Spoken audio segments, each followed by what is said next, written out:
Hello, everybody. Happy Sunday. It's good to see everybody. We were chit-chatting in the back. I'm going to let these ladies start with what they're reading, what they're, got going on. Let us know in the comments. What are you eating? What are you reading? What are you doing today? How everything's going? And there we have another person. Hi, Karina. Hi. How are you?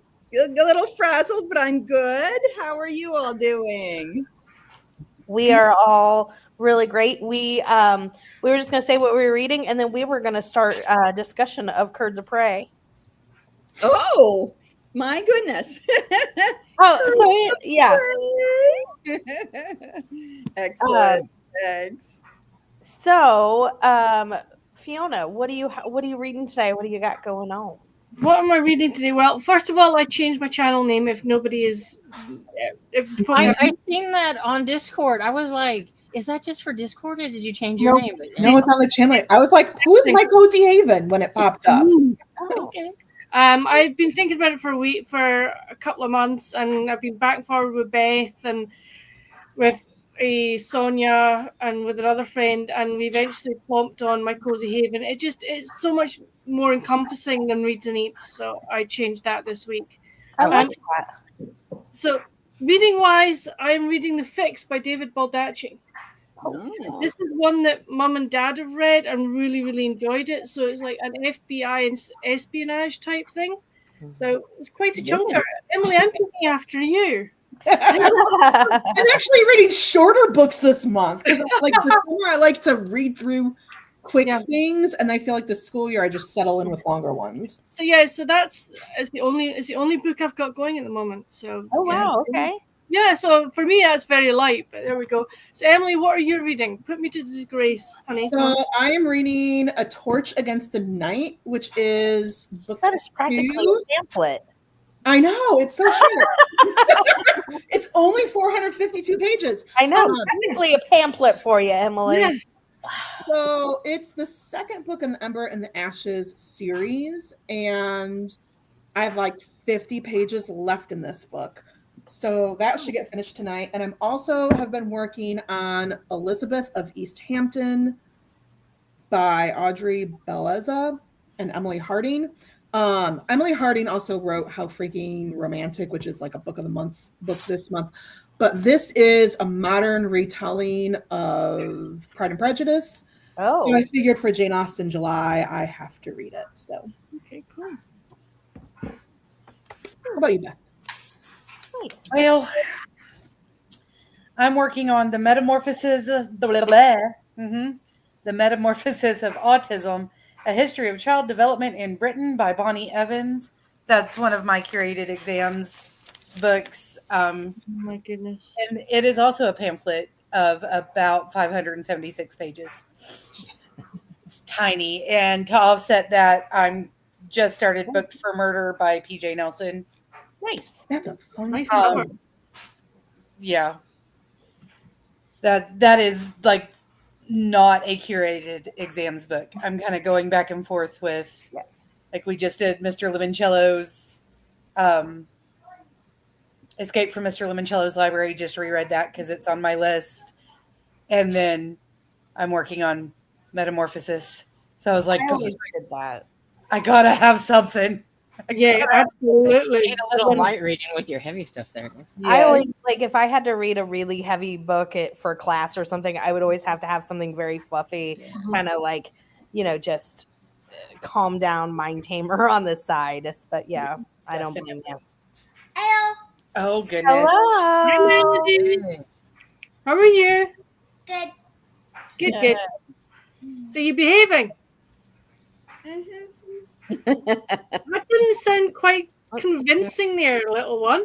I was going to say that. She's kind of like, don't ask me questions like that. Yeah, exactly. Why are you saying things like that? Have you lost your front teeth? You've been kissing the boys again, haven't you? Better not be. I've been kissing my dad Oh, she's just been kissing Dad. It's fine. Oh, well, all right. Okay, fine. Well, I made Bye. my fell out. All right. All right, Storm, what are you got going on? I am listening to Blowing Up a Murder by Tonya Koppes. It's like number 8 in her Kenny Lowry series, which is like my favorite. And like it stopped for a while, and then she started back up. So I think maybe she got her rights back or something. Oh, nice. And I've been meaning to get back into it for a while, and then I noticed there's like 11 now, and I'm like, what the heck? So I got so I've been doing that, and I'm also listening to Changes by Jim Butcher. It's my big chunky book. So Isn't there a new one coming out like in August? In January they're supposed to Oh, be. January. Oh, in January. I thought there was another new one coming out like next month. No, as far as I know, it says January. Okay. It's called That 12 gives you some months. time. It's called what? 12 months. Okay. So I have some work to do to get caught up. That's not going to happen before then. Korina, are you reading anything currently? Oh gosh. Well, I'm reading my own synopsis over and over and over again that I'm trying to write a proposal for. I'm so excited for you. I'll get to the excited phase, I think, when I've turned it in, but that's not it yet. And so, here and there, like by the time I'm done for the day, I just don't feel like reading at all, which I know is like sounds horrible, but I do have on tap an arc of Whiskey Business, which I just finished it. Did you really? I read, the first incarnation of it before the revision and the beta readers, and did some editing for them, and so I'm so excited. It was great then, so I'm so excited for the new version. I'm really excited about that. I'm also still getting through, and I should be done with it by now, but so sorry, Jackie Lentz, the Daphne Project, and I know you read that as well. I Loved did. it. So I really need to. And it has nothing to do with the book. It's just me. It's just I'm not, whatever. And my son just got home from Germany after being there all summer, and so I really, we've been up until like 1:30 in the morning talking and stuff the past couple of nights, and so I haven't been doing much of anything right now for a change. It sounds like you've been very busy, though. Yeah. Yes, so I just finished Whiskey Business, as she mentioned. It is the first book in the Mixology Lounge series by Adrian Andover. It comes out September 9th, and I highly recommend it. The main character's name is Reese, and he opened a literary themed pub called Subplot, and it's kind of like this underground bar. It's in the basement of this family-owned Italian restaurant, and there's like audiobooks playing in the bathroom, and the menus look like hardcover books, and all the drinks are, of course, like punny book titles, which I just absolutely loved. I highly recommend it. The characters were likable. I was guessed until the very end. I really, really, really enjoyed it. It was so much fun. It was kind of unique in premise. It's going to be a hit. I really loved it. So I finished that, and then I am reading the last book. Oh, it makes me sad to say the last book, but there is a spinoff. Last book in the Secret Bookcase by Ellie Alexander, which I can't remember the title. What is the title? It is A Body at the Book Fair. And then I saw where she's doing a spinoff to this series. I'm not sure exactly. Oh, Tammy's here. Hi, Tammy. Hey, Tammy. Tammy, it's so good to see you. It's good to see you. I don't know if you're prepared for me already to be like, what are you reading today? I don't want to bombard you, but we're so happy to see you. Yeah, I have a book. It's the first in the Southern Midlife Cozy Mysteries Tiny House Big Mystery.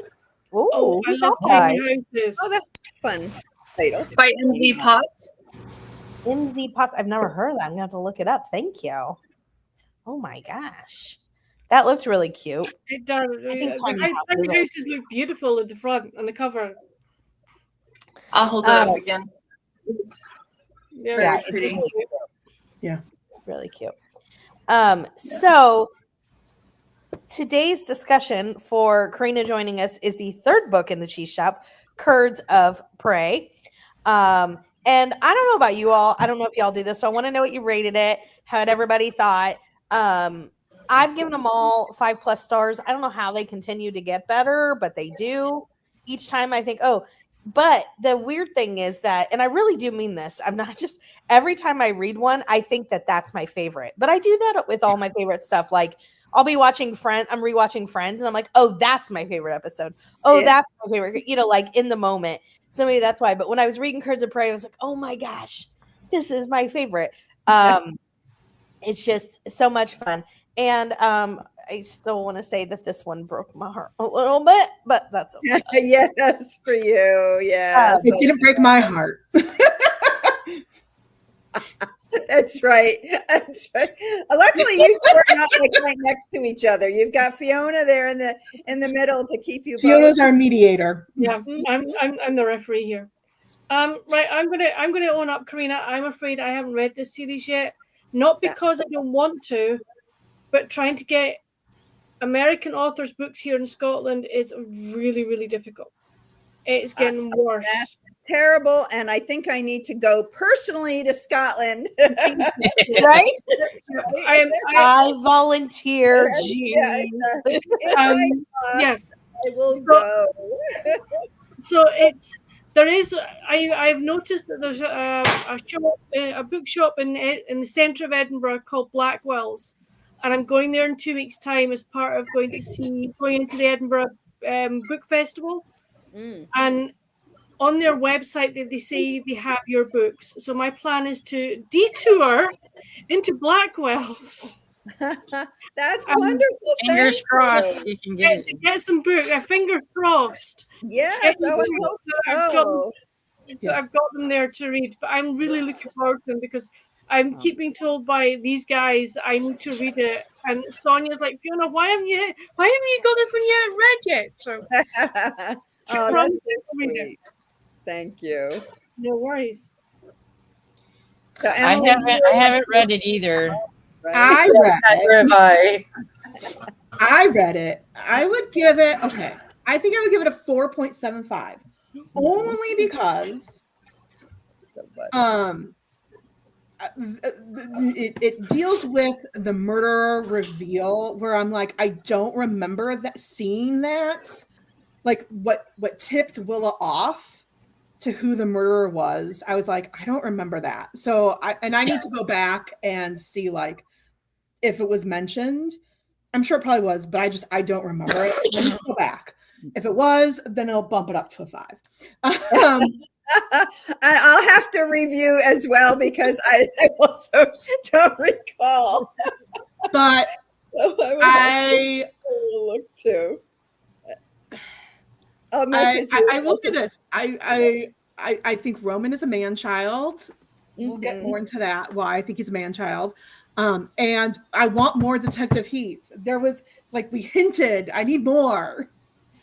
Well, yes, and we're trying to get over the Roman thing because even though, I mean, technically, I suppose it's a love triangle, but I was trying not to do a love triangle, so I kind of wanted to do, one, have it end, and then move on. But what's next? Case of the Blues? Oh yeah, you'll get some. And I do feel like for just for clarification for people, because a lot of people like me don't like love triangles. I don't believe there is one because I think it's very definite that it kind of ends and something else happens and begins. Like I don't feel she's never, oh, should I choose him or him? No, it's never that kind of. She's clearly pursuing Roman. Right. I just don't like how they were supposed to go on a date and the blow up happens and he just kind of takes off and goes back to his place. Doesn't call her to say even like, hey, look, like I'm shaken up over what happened. I think tonight is not the night to go out. Like he doesn't even call her to say that. He just blows her off. And he does that more than once where he just blows her off. I'm like, just own up to be like, look, now's not the time to be dating you. Now's not the time for me to go out with you on this date tonight, this dinner. Like just you could have just done that. And he doesn't. What? To meet them where they're at. But that makes him a man-child because he's not communicating like an adult. All right. No, he's not. You're right. So But I think he's also she's in protecting timeout for 30 himself seconds. a little bit. I think Look, he's like protecting himself Tiffany. a little bit because he knows that she's upset with him and Mhm. that. So he's, I mean, not to defend Roman, but a little bit. That's where, you know, a little bit where he's coming from. But And just so you know, because you probably can't see, Tammy says that she's having trouble with her connection. It keeps booting her off. So And Tiffany, you could keep muting my her back in a couple times. Tiffany, you could keep muting my mic, but it doesn't deny the truth of what I'm saying. I was only putting you in timeout for so you could think about your actions and your words. I've thought about it, and I know that I'm right. But I thought that the bridal shower, though, having like this big bridal shower cheese, I thought that was really fun. Mm-hmm. I really enjoyed that. I like charcuterie stuff, so like kind of that idea of having that kind of was so fun, and I loved the kind of scene there with the horses and all of that. I thought that was really entertaining. Thought it was very different than a lot of the stuff that we see. I like when people can pull like unique either like reveals for like their death or just like in that moment where you just didn't see it coming. Like there's sometimes where the body's found or how they're found or what happened. I'm like, what? Like, well, and I was convinced that it was the other older female who was the murderer, and not who the murderer was. Good. So I never get it right, and I didn't get it right this time. So that's why I love you. That's why I love you, Tiffany. I know, like, matter of fact, it was so funny because today my August releases came out, and I was talking about the Meg Langslow series, and I was like, "What's the main character's name? What's the main character's name? Make the main character's." I was like, "Oh my god!" It clicked, and Cajun, who's probably on here, oh, she is on here. She in her comment, she said that goes right up there with not figuring out the death of a red hot rancher. Death of a red hot rancher, right? It's like, oh my god, that is hilarious. I was like, that's what hilarious. Yeah. So what I'm saying is, I'm not the most like reliable person that you would want to solve. So I'm like, I'm just along for the ride. But I figure if I, suspect everybody, I'm at least right. Right. At some point during the book, right? Well, and you kept mentioning too in the mayor's office about this golden eagle statue. You mentioned it like more than once. And so I was like, okay, Willa is going to have to use that golden eagle statue to like bash it over the head of the killer to get away from the killer.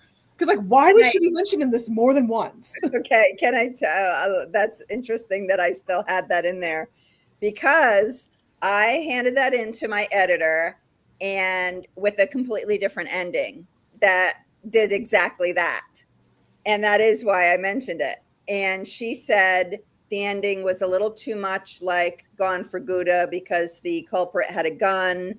And she was like, it's just a little too much like the last book. So could you, like change the ending? And I was like, oh, okay. And so then I it took place at the town hall and everything in her office. Mm-hmm. Like, so I completely changed it, made them leave town hall, go to the mansion again and completely change it. And then, so I guess I never went back and like took those things, but that's funny that not crazy. That was purposely in there so that when that happened, people would be like, what statue? And I thought because it's Curds of Prey, I thought, oh, the eagle and the prey, like that would be clever. I am not crazy. So, first draft, it was clever. Second draft, it didn't make it. So funny you should say that. Yeah. But like later, way down in the series, that can be the statue that opens the secret door to a cheese vault or something. I don't know. Exactly. It's the secret. I know. I should have brought that back. Like I said, I think it was around chapter 2. I had a little bit of a heartbreak. I knew that in that the first time I read it, like I knew right when when that moment happened. I was like, "Aw," I was like, oh, It's done. Darn it. it's yeah. A lot of people are saying hello, so I'm going to jump into the comments, and I moved down. I will go back up to the comments above. I'm just jumping down to what I see as the cheese shop comments. So if I miss anybody and you put something up about the cheese shop further up, let me know nicely, please, or just retype it. Angel Wolf said, hello, Tiffany, Emily, Beth, Storm, and Karina. I'm trying to finish listening to Christmas. Oh, so this is Christmas by Jenny Holiday. Gotcha. I saw all our names. And then Anita said she just finished reading Case of the Blues, my favorite of the series. Oh, God. Gave it 5 stars. Thank you. Case of the Blues. Yeah, that's next. Oh, I'm so excited.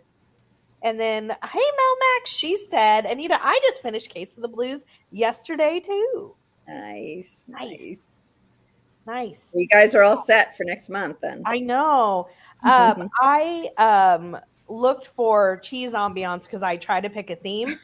So I looked for cheese ambiance for our ring sprints today, but it did not pull up things that I thought would be fun to just kind of like. I'm wearing my cheese shirt. Cheese. Amazing. I love it. I had my cheese flag out that we made at Malice, and I set it over there. I have those right here? Wait. We can have our cheese flags. So Korina was nominated for her book, and which book was that? Because you've been nominated and Fondue or Die. Yes. That one. And so at our table, we decked it out with cheese stuff, and we made cheese flags, and we waved cheese flags. The best time. For the different characters. It was so much fun. We had the best cheese erasers. We had a fondue pot in the middle that somebody had put together. It was incredible. It was really. It was an incredible table. I had the best table there. It was great. Karina, may I ask you, how did you come up with the idea of having the main character running a cheese shop? How did that come about?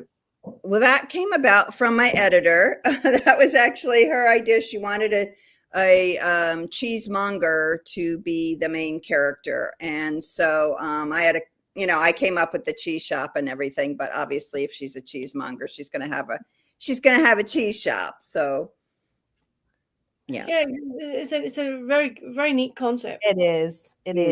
I love that. Like it had the French inspired elements and all that. Like it just Curds Away just sounds amazing. It just every time I pass by a cheese shop, I think of that series. I'm not kidding. I'm like, oh, is Willa in there? And I'm like, I have to stop myself sometimes where I think things like aren't, my mother, who I think I've talked about, is huge. When we were younger, we didn't watch much TV. My parents were just very strict on what we could watch. But every Thursday we would watch The Cosby Show. She loved The Cosby Show. She really loved Bill Cosby. So when that whole thing happened with Bill Cosby, you would have thought that she was a victim. She was so upset by it. You would have. She was like in mourning for a while. Well, anyway, she called me last week and she was like, Theo passed away. I'm like, who's Theo? Who's Theo? And of course she was talking about Malcolm. And I'm like, because she's all upset. And I'm like, I don't know. I'm thinking like, right. I'm like, is this somebody? It wouldn't be the first thing that And I'm like, and she's like, when she said Malcolm, and I was like, oh, I was like, okay, well, Theo's fictional. So right. Well, maybe I'm more like her than I think. After her. No kidding. I just thought that was funny. Christina was said, hi Tiffany, hi Fiona, Emily, Beth, Storm, Karina. Hope you all are well. I hope you are well and that you had a great birthday. Happy birthday, Karina. Happy birthday. Was it yesterday? Day before? Not sure. And Anita said she gave Curds of Prey 5 stars too.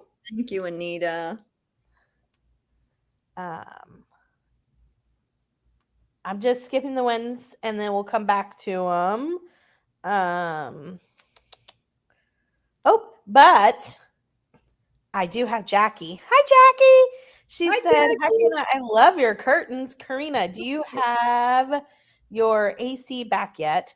I do, but it's not on today because it's so nice out. Well, I've only had it on I had it on for 2 days since I've had it back this week. So It's nice to know that you have it back, though, for when you do need yeah. it. Oh, yes. What was it? Yesterday was horrible outside, so it was really nice to have it. And yes, I went the whole month without it. So the whole month of July, and the end of June without AC. So yes, nothing a little $14,000 couldn't fix. Oh my gosh. Oh, So buy my book, please. Please. Thank you, Jackie. Read the curtains. I'm glad you like them. And she said, "Thank you." Oh, yes. Oh, I absolutely love the Daphne Project, which comes out in 2 days, right? July 29th. Right, July 29th. Today's Yeah. the 27th already. Oh, I gotta get on that. Yes. So in 2 days, and it is Exciting. so much fun. It's so much fun. There's just been some great books that have come out lately. I highly recommend it. What was I gonna say? I was gonna say something. I don't remember. People saying happy birthday, Karina. Don't worry about how long it takes you to read my book. Spending time with your son, is definitely more important. At night, I end up reading until my eyes start really watering, and then I'm just like, I gotta go to bed. Hi, Susan. Susan, oh, I miss you. I know, it's so good to see ya. Curds of Prey, I gave 5 stars too. Really loved this one. Thank you. Yes.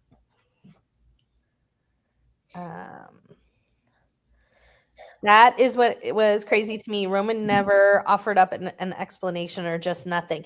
He's a quiet kind of guy. He's a brooder. Okay, it's okay to be a brooder, but you stood up a date and offered no explanation and then basically broke off a relationship and doesn't really offer an explanation. Well, now, so don't get me wrong. Because he's fiction, I mean, I wouldn't argue that this was a good thing to do in real life. Like, if my friends told me that somebody did this, I'd be like, oh, a red flag, you need to walk away. But as somebody who's written on a page and who I just like, I'm willing to forgive it. That's all I'm saying. No, so but I don't think I'd be okay with that. I would not, but I would not be okay with that in real life. Okay. And you do mention what tipped Willa off. I was wrong, so therefore I will bump up my rating to 5 stars. Oh, thank you. I did. Okay.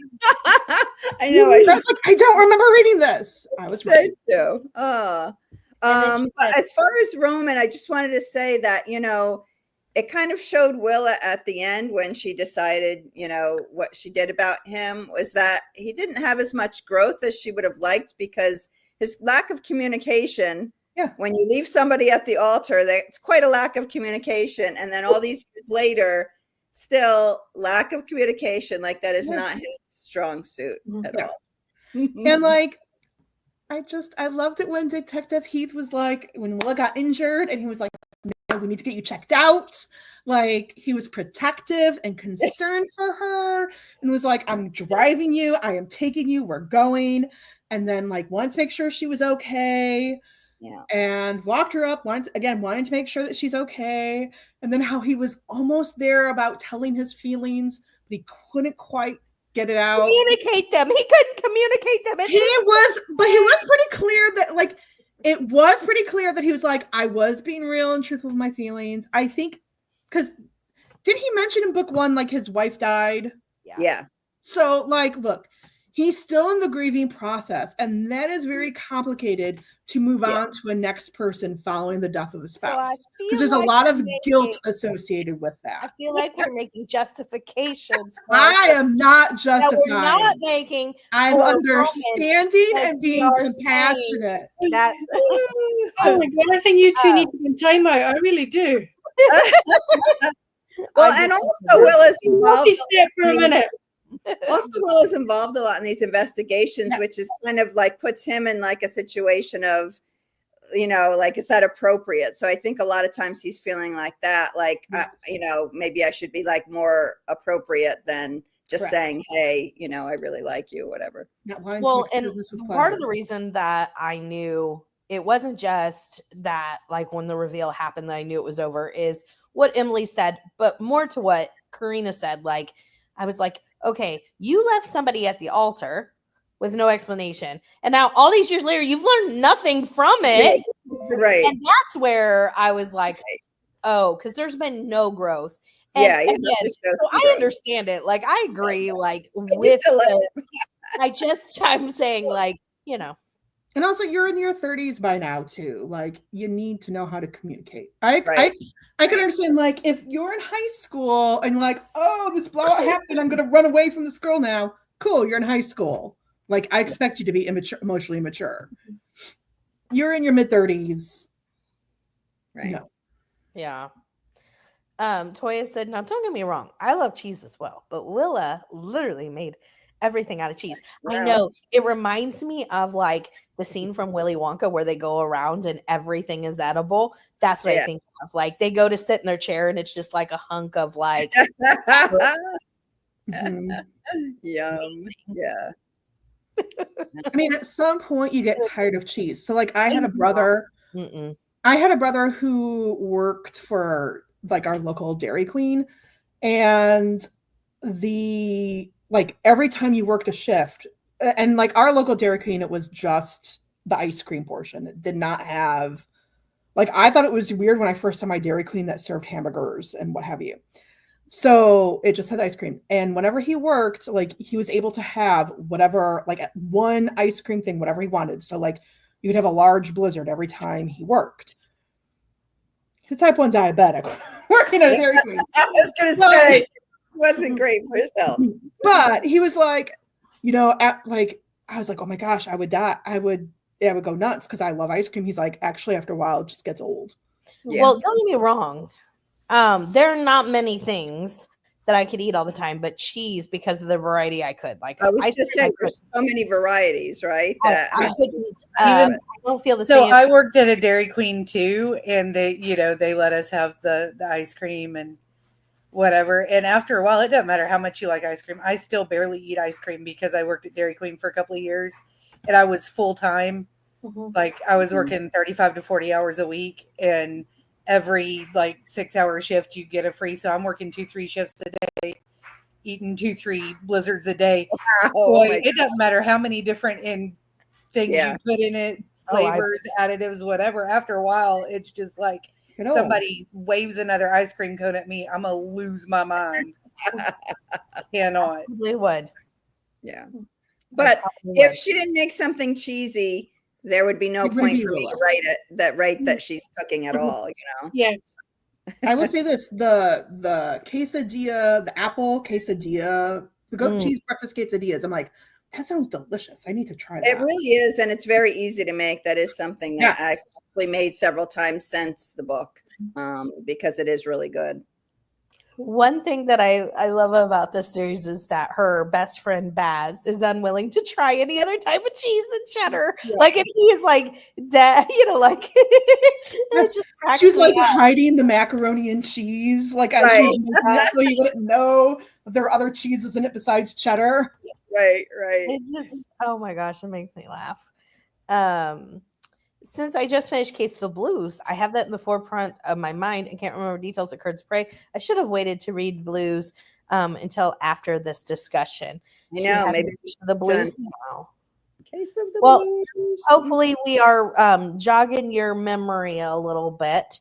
I have another reason to giggle when I read. She's talking about the Meg Langslow. Yeah. Listen, it was a total brain fart. That's funny. At least you didn't say it like right to Donna's face, like at Malice or anything. Like, right? What is the name of your character again in your Meg Langslow series? Yeah. Anita said, I think I better hold off until after the Case of Blues discussion before reading Fondue or Die. Thank you for actually saying that, because it doesn't make me feel so bad for like not remember like myself. Of course I remember them, but like the details and stuff is hard for me because I get them all like confused within the books. When I read like an entire series or TV show or anything like that, and especially if I read them back to back or read all of them, it's hard to remember where one stopped and where one ended. Yeah, yeah. So, especially with the relationships, I forget which, and the yeah. Oh, the relationships between these girls and sisters and the mom. First, whoa, that was wild. What'd y'all think about that? The sisters, the spoiled sister, and the oh my gosh. Yeah, there's always one that's spoiled, right? Yeah, I think they just need to make a sister wives people. I think they would be perfectly happy. A sister wives situation. No. Oh dear. Well, but like for that guy, I mean, listen. I know. I know. If they had to share somebody like him, really? Right. But it was just like the way that they all spoke to each other and invalidated each other's feelings and were just so harsh. I'm like, y'all are family? Dang. I'd hate to see I have 4 sisters. I mine aren't so bad, but over the years, I mean, we never shared. That never happened. Thank goodness. That absolutely never happened. But the way you like pick at each other and like I don't know, that kind of thing was easy to write. I'm sure. Toya has a point here. She said, okay, now there was a bit of a trend with Mrs. Schultz, Frank, and Lou. And was I surprised with Frank? I didn't want the teenager Trace to be guilty. Yes. Yeah, that was surprising.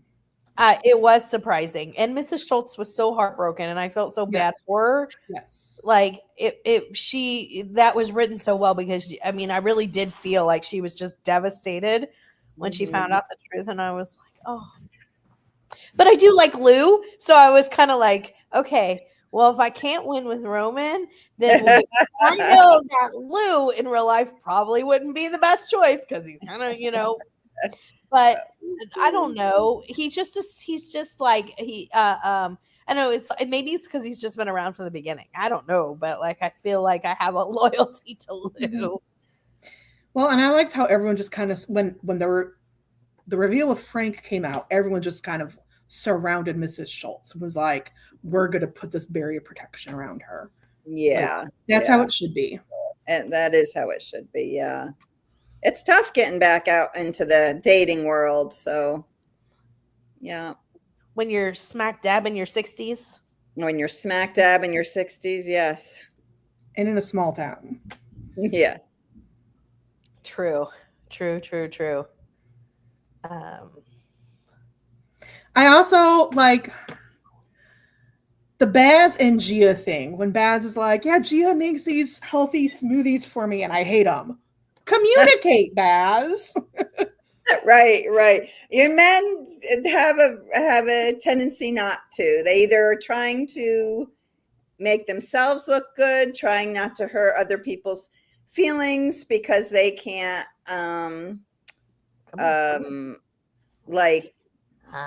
they can't like admit to that, like they're uncomfortable with feelings. I would tend to like a lot of men, they're uncomfortable just like being honest and being like, face to face.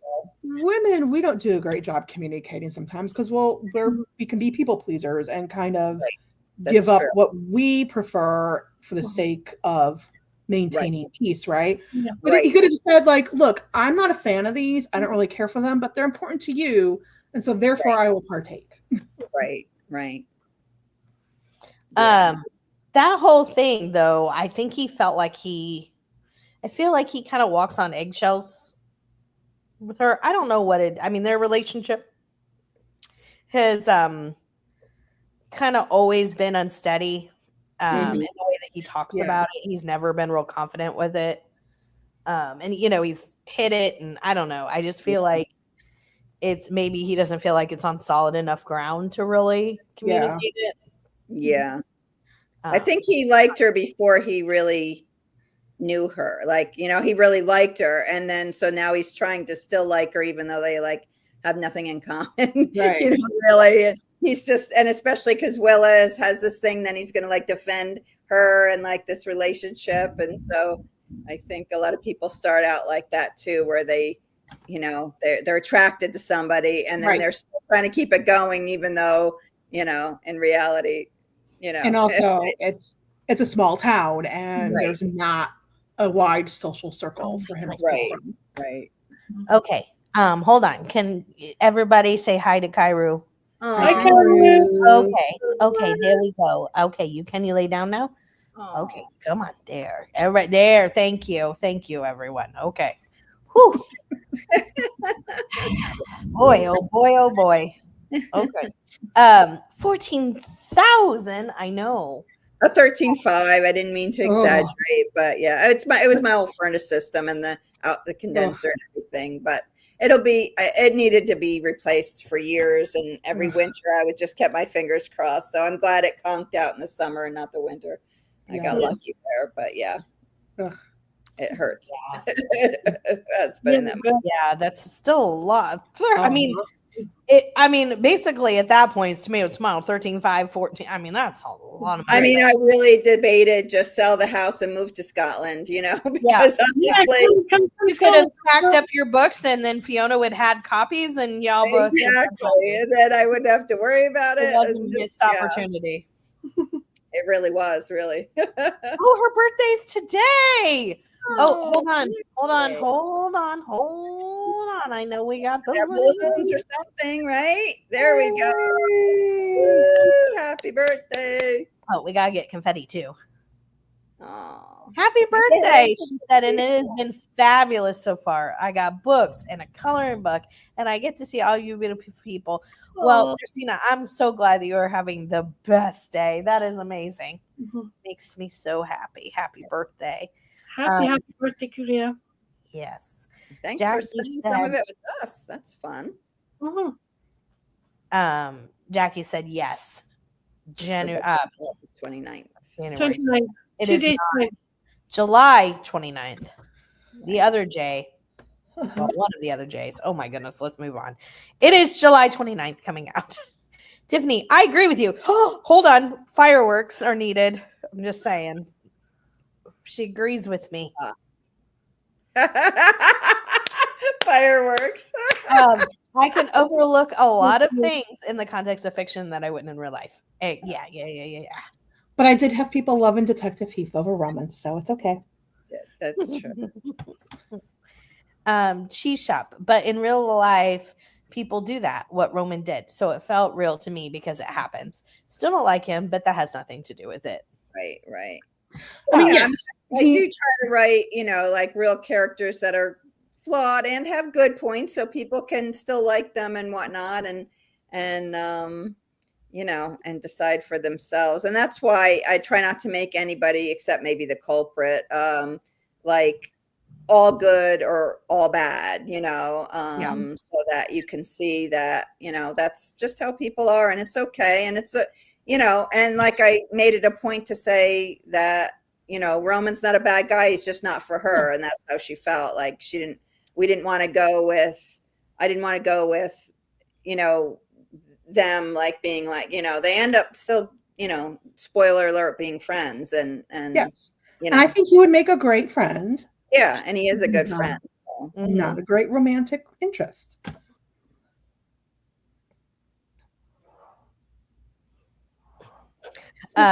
He's got a very frowny look. I was trying to. Kairu's now sitting on my mouse, so I'll have to do it. It's okay, buddy. That's okay, buddy. Yeah, you're okay. You'll wait down. Anita said, I wasn't happy with Roman either. Angel Wolf said, okay. Angel Wolf said, I felt sorry for, I did too. I really felt sorry for just the whole dynamic of that family and how it got to be that bad where they treat, like, we're so mean to each other. Yeah. And it wasn't just the sisters, the mom. The mom was abusive. I mean, Well, and that's kind of why, you know, they turn out that way, because of the mom. exactly. Yeah. Yeah. You have to, but hopefully by the, you know, by the end, hopefully they're a little closer to each other. Yeah. Yeah. I have to say, listen to all this chat. I'm so intrigued about this series now. It's like I really need to get these books and read them. Thank you. I'm so excited for you. I am. I'm so excited for you. Tiffany, you're so much fun to watch when somebody's talking about Heath. You're adorable. Thank you. Did you hear that, Kairu? Did you hear that, Emily? No. Yeah, no kidding, right? What's that? The Toya, what she's saying. Surprised there wasn't a Roman Chloe, cause they both seem to have dated everyone. True. But Gia got in there. True.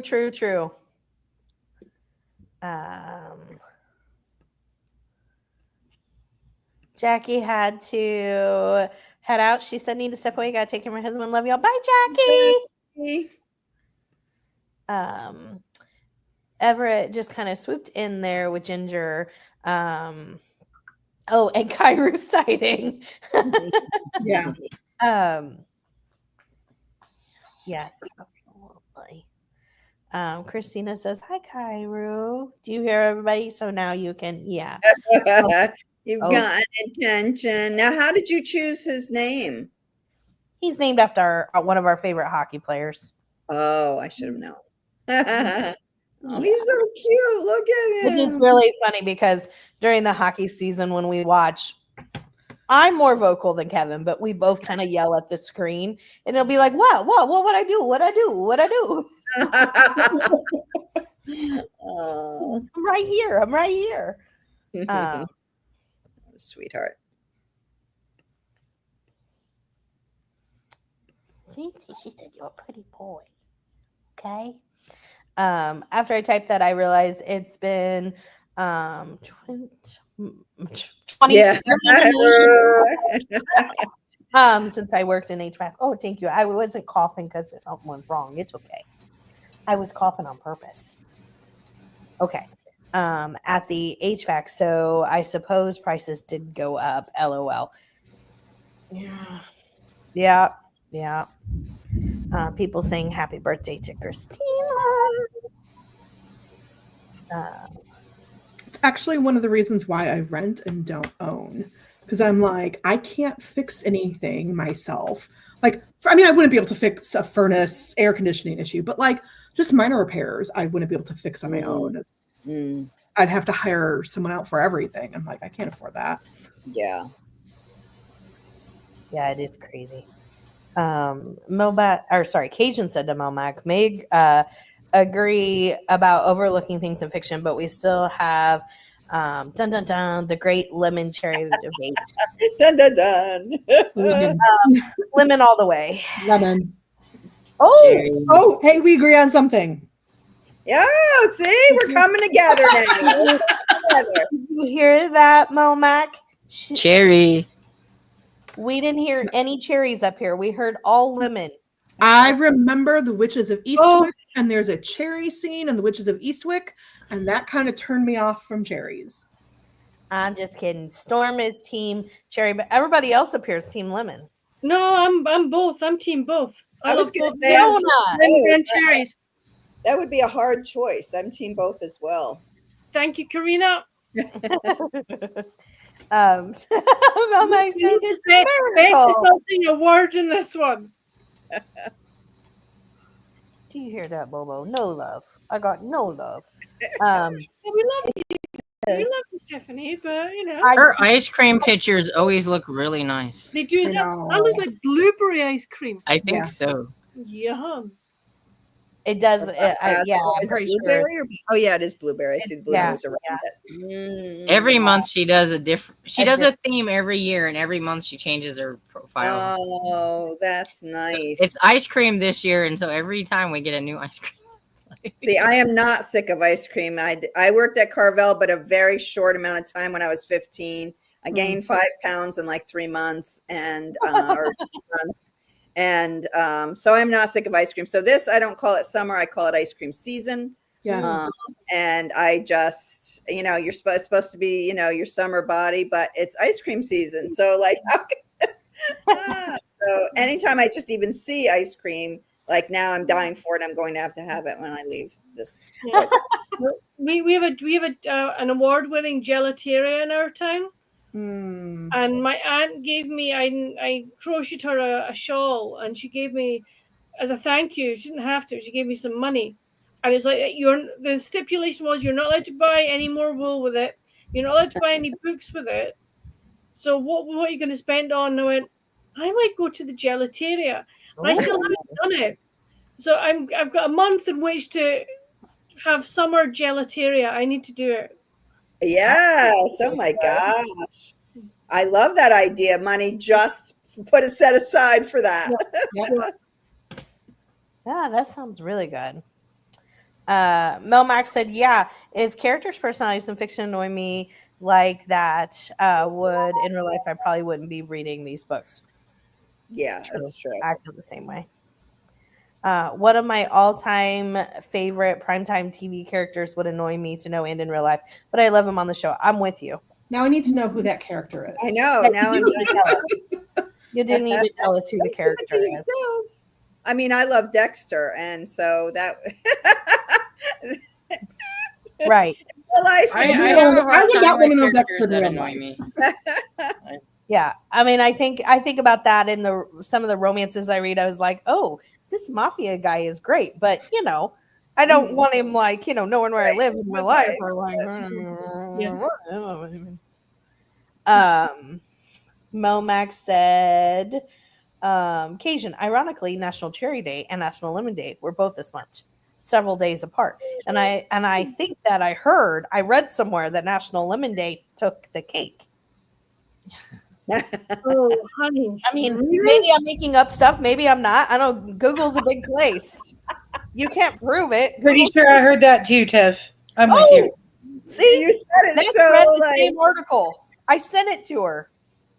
and then it deleted off of our thing. Like it was like disappeared randomly. But maybe Lemon Day was just a big drizzle.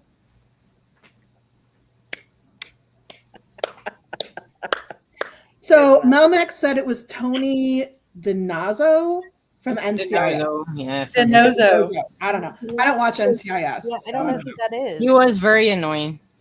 He was. What show? That's his character name. NCIS. No, Tony DiNozzo. He played. He was in NCIS. But is that a character name or is that a real name? No, that's his character's name. I don't know what his real name is, but he also played on Bull, and he was very arrogant on that show too. So maybe it's just him. Don't know.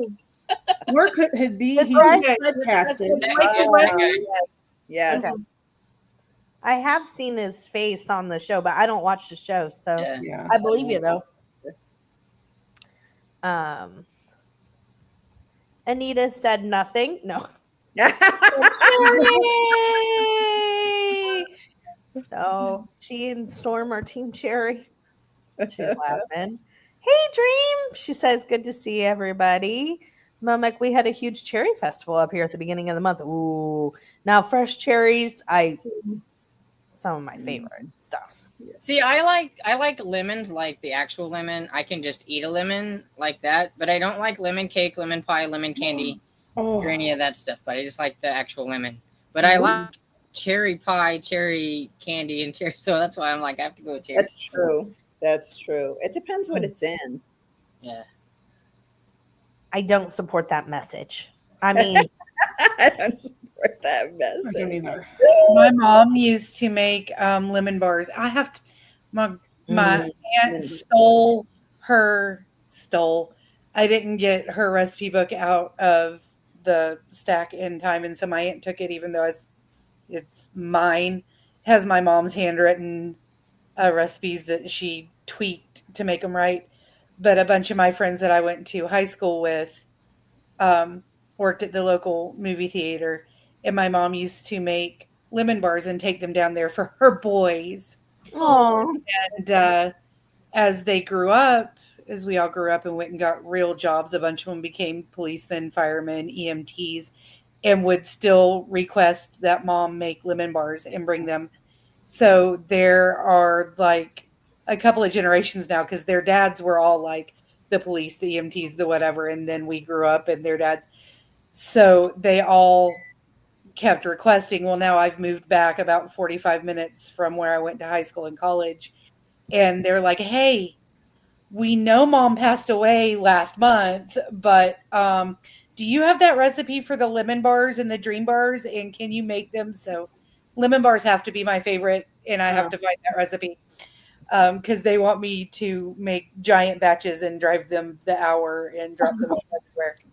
Oh, that's special. well, that is saying a lot about those lemon bars. Yeah, I think your aunt should really give you that recipe book, honey. Oh, I already made that known. Yeah, she's supposed to be mailing it to me, or I can drive 4 hours and whoop somebody and get it out the house. I don't care either way. It's fine with me, whatever you want to do, but it'd be easier if you just mailed it. Yeah, might be better. Yeah. Well, hopefully you get it soon. But it sounds like those lemon bars were like the real thing. And I love lemon bars. So if you need my address, it's one. Oh no, that's not right. Just message it to me later. I'll get you some. Cajun, she said, well, they just felt sorry for the lemons, so they gave them the pity day. Cajun, I got a reaction for you, hun.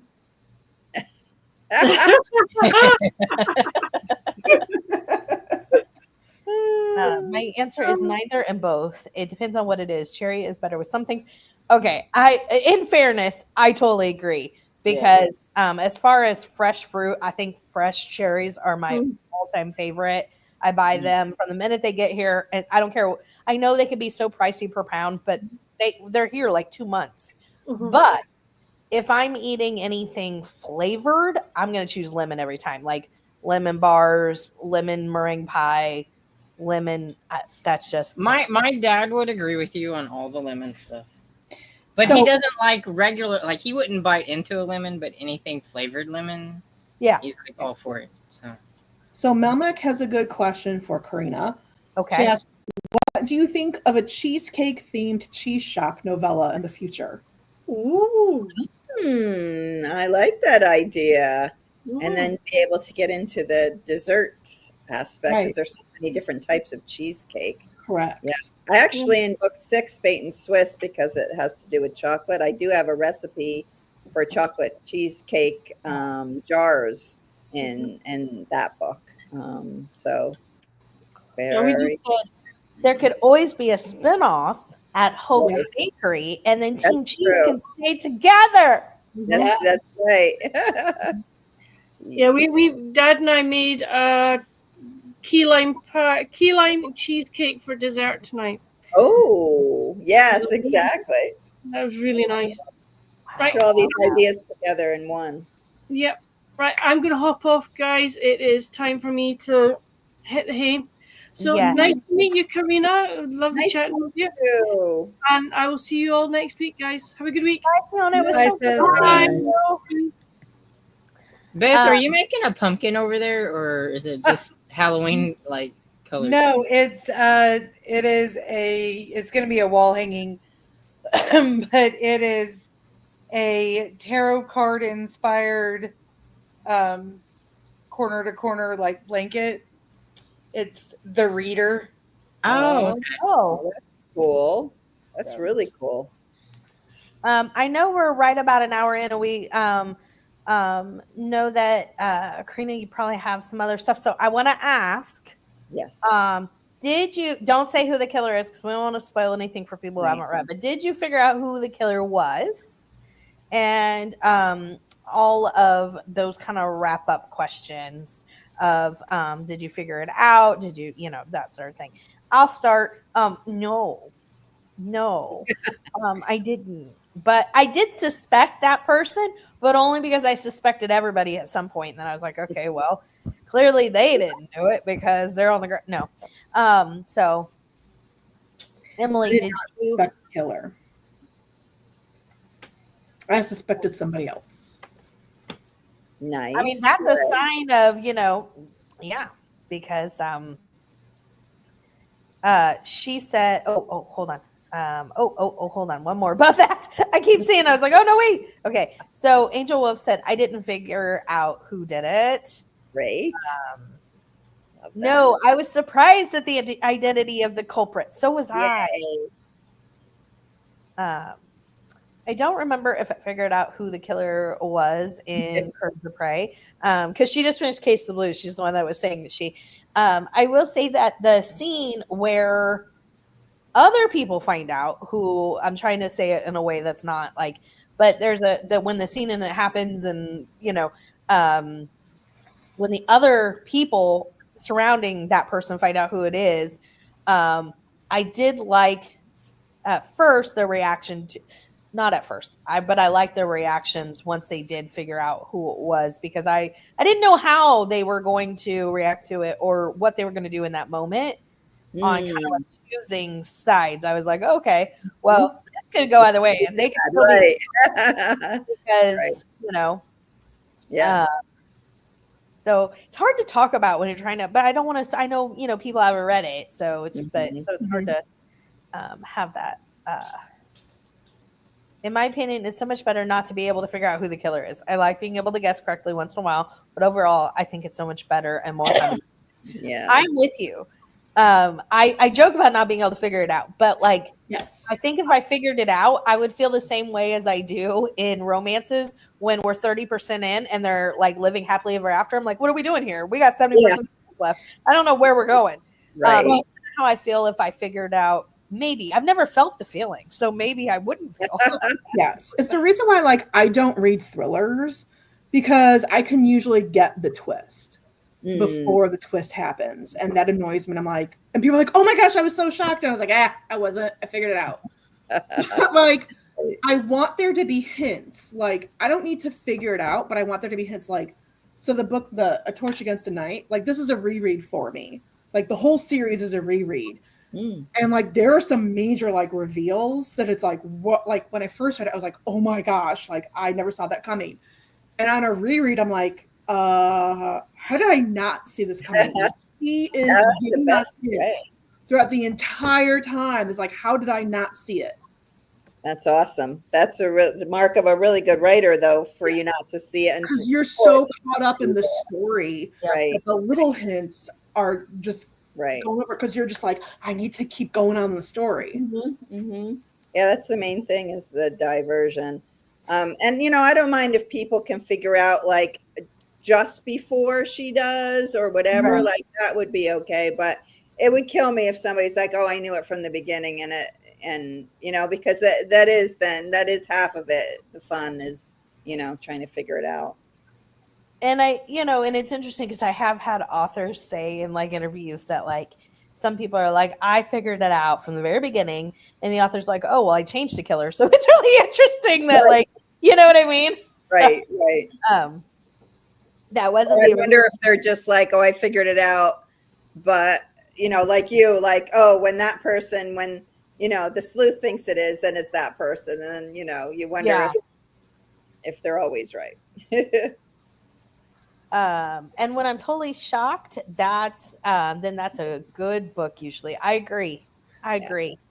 And Cajun also said, I like being surprised, especially if I suspected them and then change to someone else, which is usually what I do, in all honesty, is there'll be times where I am spot on, but then I follow the breadcrumb of the red herring and I'm like, okay, clearly I wasn't right. And then when it's revealed, I'm like, oh. Right. And you also try to make it, as a writer, you try to change up how you do it so that people who are loyal readers to your series don't get it by the third book and the fourth book. In this one, I I thought about the last 2 books and kind of who that might be and tried to make it somebody almost more obvious. So that in the first 2, but like in Agatha Christie, like when you read it, you're like, okay, who's the very least obvious person? Because that's going to be the one, you know, and you Right. still get it wrong with her. But so as a writer, it's hard because you do have a rhythm and a system, and you don't want to keep that system so that readers know your system, you know, and be like, oh, she always makes it, you know, the True. person that you least expect, or the friend, or the whatever, you know. So it gets harder each book to try to surprise your readers. Absolutely. This is a great question. I know I'm going to sneeze, so I'm trying to get prepared. But no, Max and Karina, do you have any ideas or plans for a new cozy series that you can tell us? You're only talking amongst the 5 of us and a few a few other people in the chat. So, you know, you can. Well, if I did, Tiffany would have put, I've got all of Tiffany's ideas for a cozy. I honestly do in the back of my mind. But right now I'm working on a mystery. It's cozy adjacent. It's not cozy, but there are some cozy vibes to it. But it's more of a traditional mystery where there's more character development. There's more people are a little even more flawed than in mine. And so but I think my cozy readers, you know, would like, it's not quite, it's got some things that like maybe you wouldn't mention in a cozy. Like there's a little romp in the beginning, although nothing's said, nothing's shown, nothing's whatever, but still it opens that. And I can imagine my cozy readers would be like, oh, you know, you would never open a cozy that way.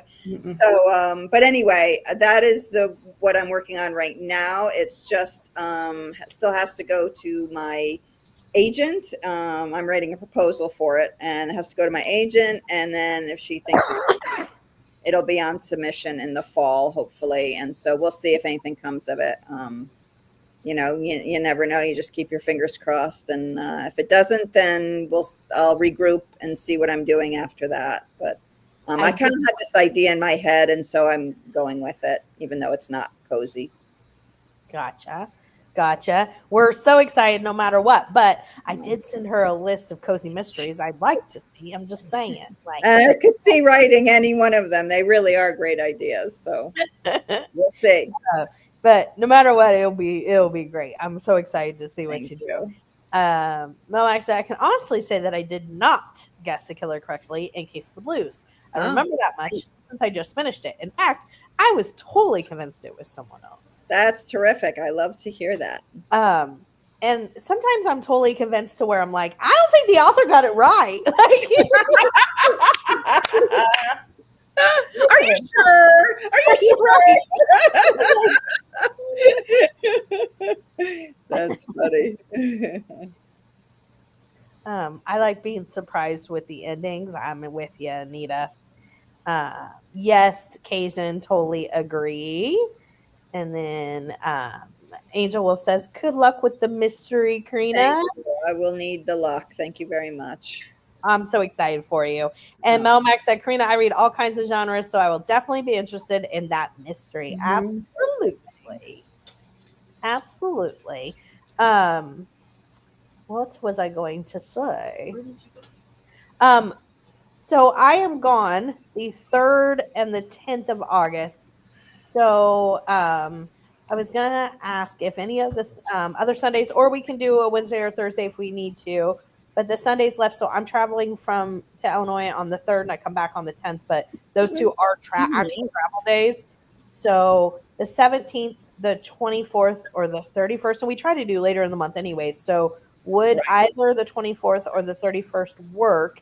And if not, we can do another day of the week too. Yes, either of those would work. Whichever one's best for you. I have those clear. Usually Sundays are good for me. So okay. Oh, actually, no, wait. Don't let me. No. Not the 31st. I actually have a wedding that weekend. Okay. Out of state. So the 24th. Yes. So let's do the 24th at 4. And that is for Case of the Blues. So everybody has plenty of time. Blues, yes. Some of you guys have already read it. So oh my gosh. Terrific. I'm gotta hop on this. I hadn't read any of them yet. Every time I'm like, This oh, I gotta get it, and then something happens. Although well, I think Mother's death is a really good excuse for this one, but well, she's not gonna die again, so I kind of get on it. Oh, I'm no, really but you're sorry about also like that. a PhD student, so I think that you know, Oh, are you really too? Wow, that's a I lot. mean, Yeah, um, in children's literature, I'm working on my curated exams right now, Oh, wow. uh, so I've got 100 100 ish articles and novels and things to read pertaining to neurodiversity, diversity, and identity in children's literature. That's a fantastic PhD topic. Thank Um, you. my son so is neurodiverse, so I appreciate that. And great. My poor boyfriend is the only one that's not neurospicy in our house. Mm. And where are you in your in the process? Are you have you gotten to your Um, dissertation yet, or are you still taking? I am this right now. I'm reading, and then over the fall semester, I am reading all the things. I will take my curated exams um, sometime in November, December, and then I start my dissertation. Wow, wow. Well, good luck. My son's dad, my ex-husband, is a professor at the University of Connecticut, and so I went through him. We were married when he was doing his PhD and all of that, so I know the hard work that comes with that. So yeah. good luck with that. I appreciate it. So I feel like a little grace for yourself when if you don't get done with the Oh, with the yeah, next. because I totally have grace for myself all the time, Tiffany. I am so full of it. Grace, I mean, full of grace. Um. So yes, we will plan on the 24th for Great. Taste of the Blues, and y'all, this one is my favorite. Well, there.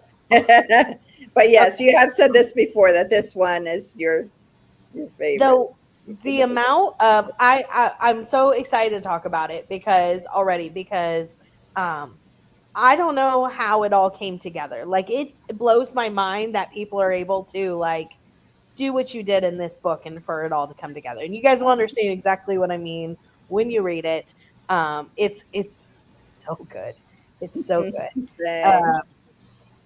Yes, thank you so much, Momac. She said August 24th. So, I will put it on the schedule. Thank you so much, Momac, for doing It's like I'm psychic because I already put it on. Yeah, I was gonna say you already announced it.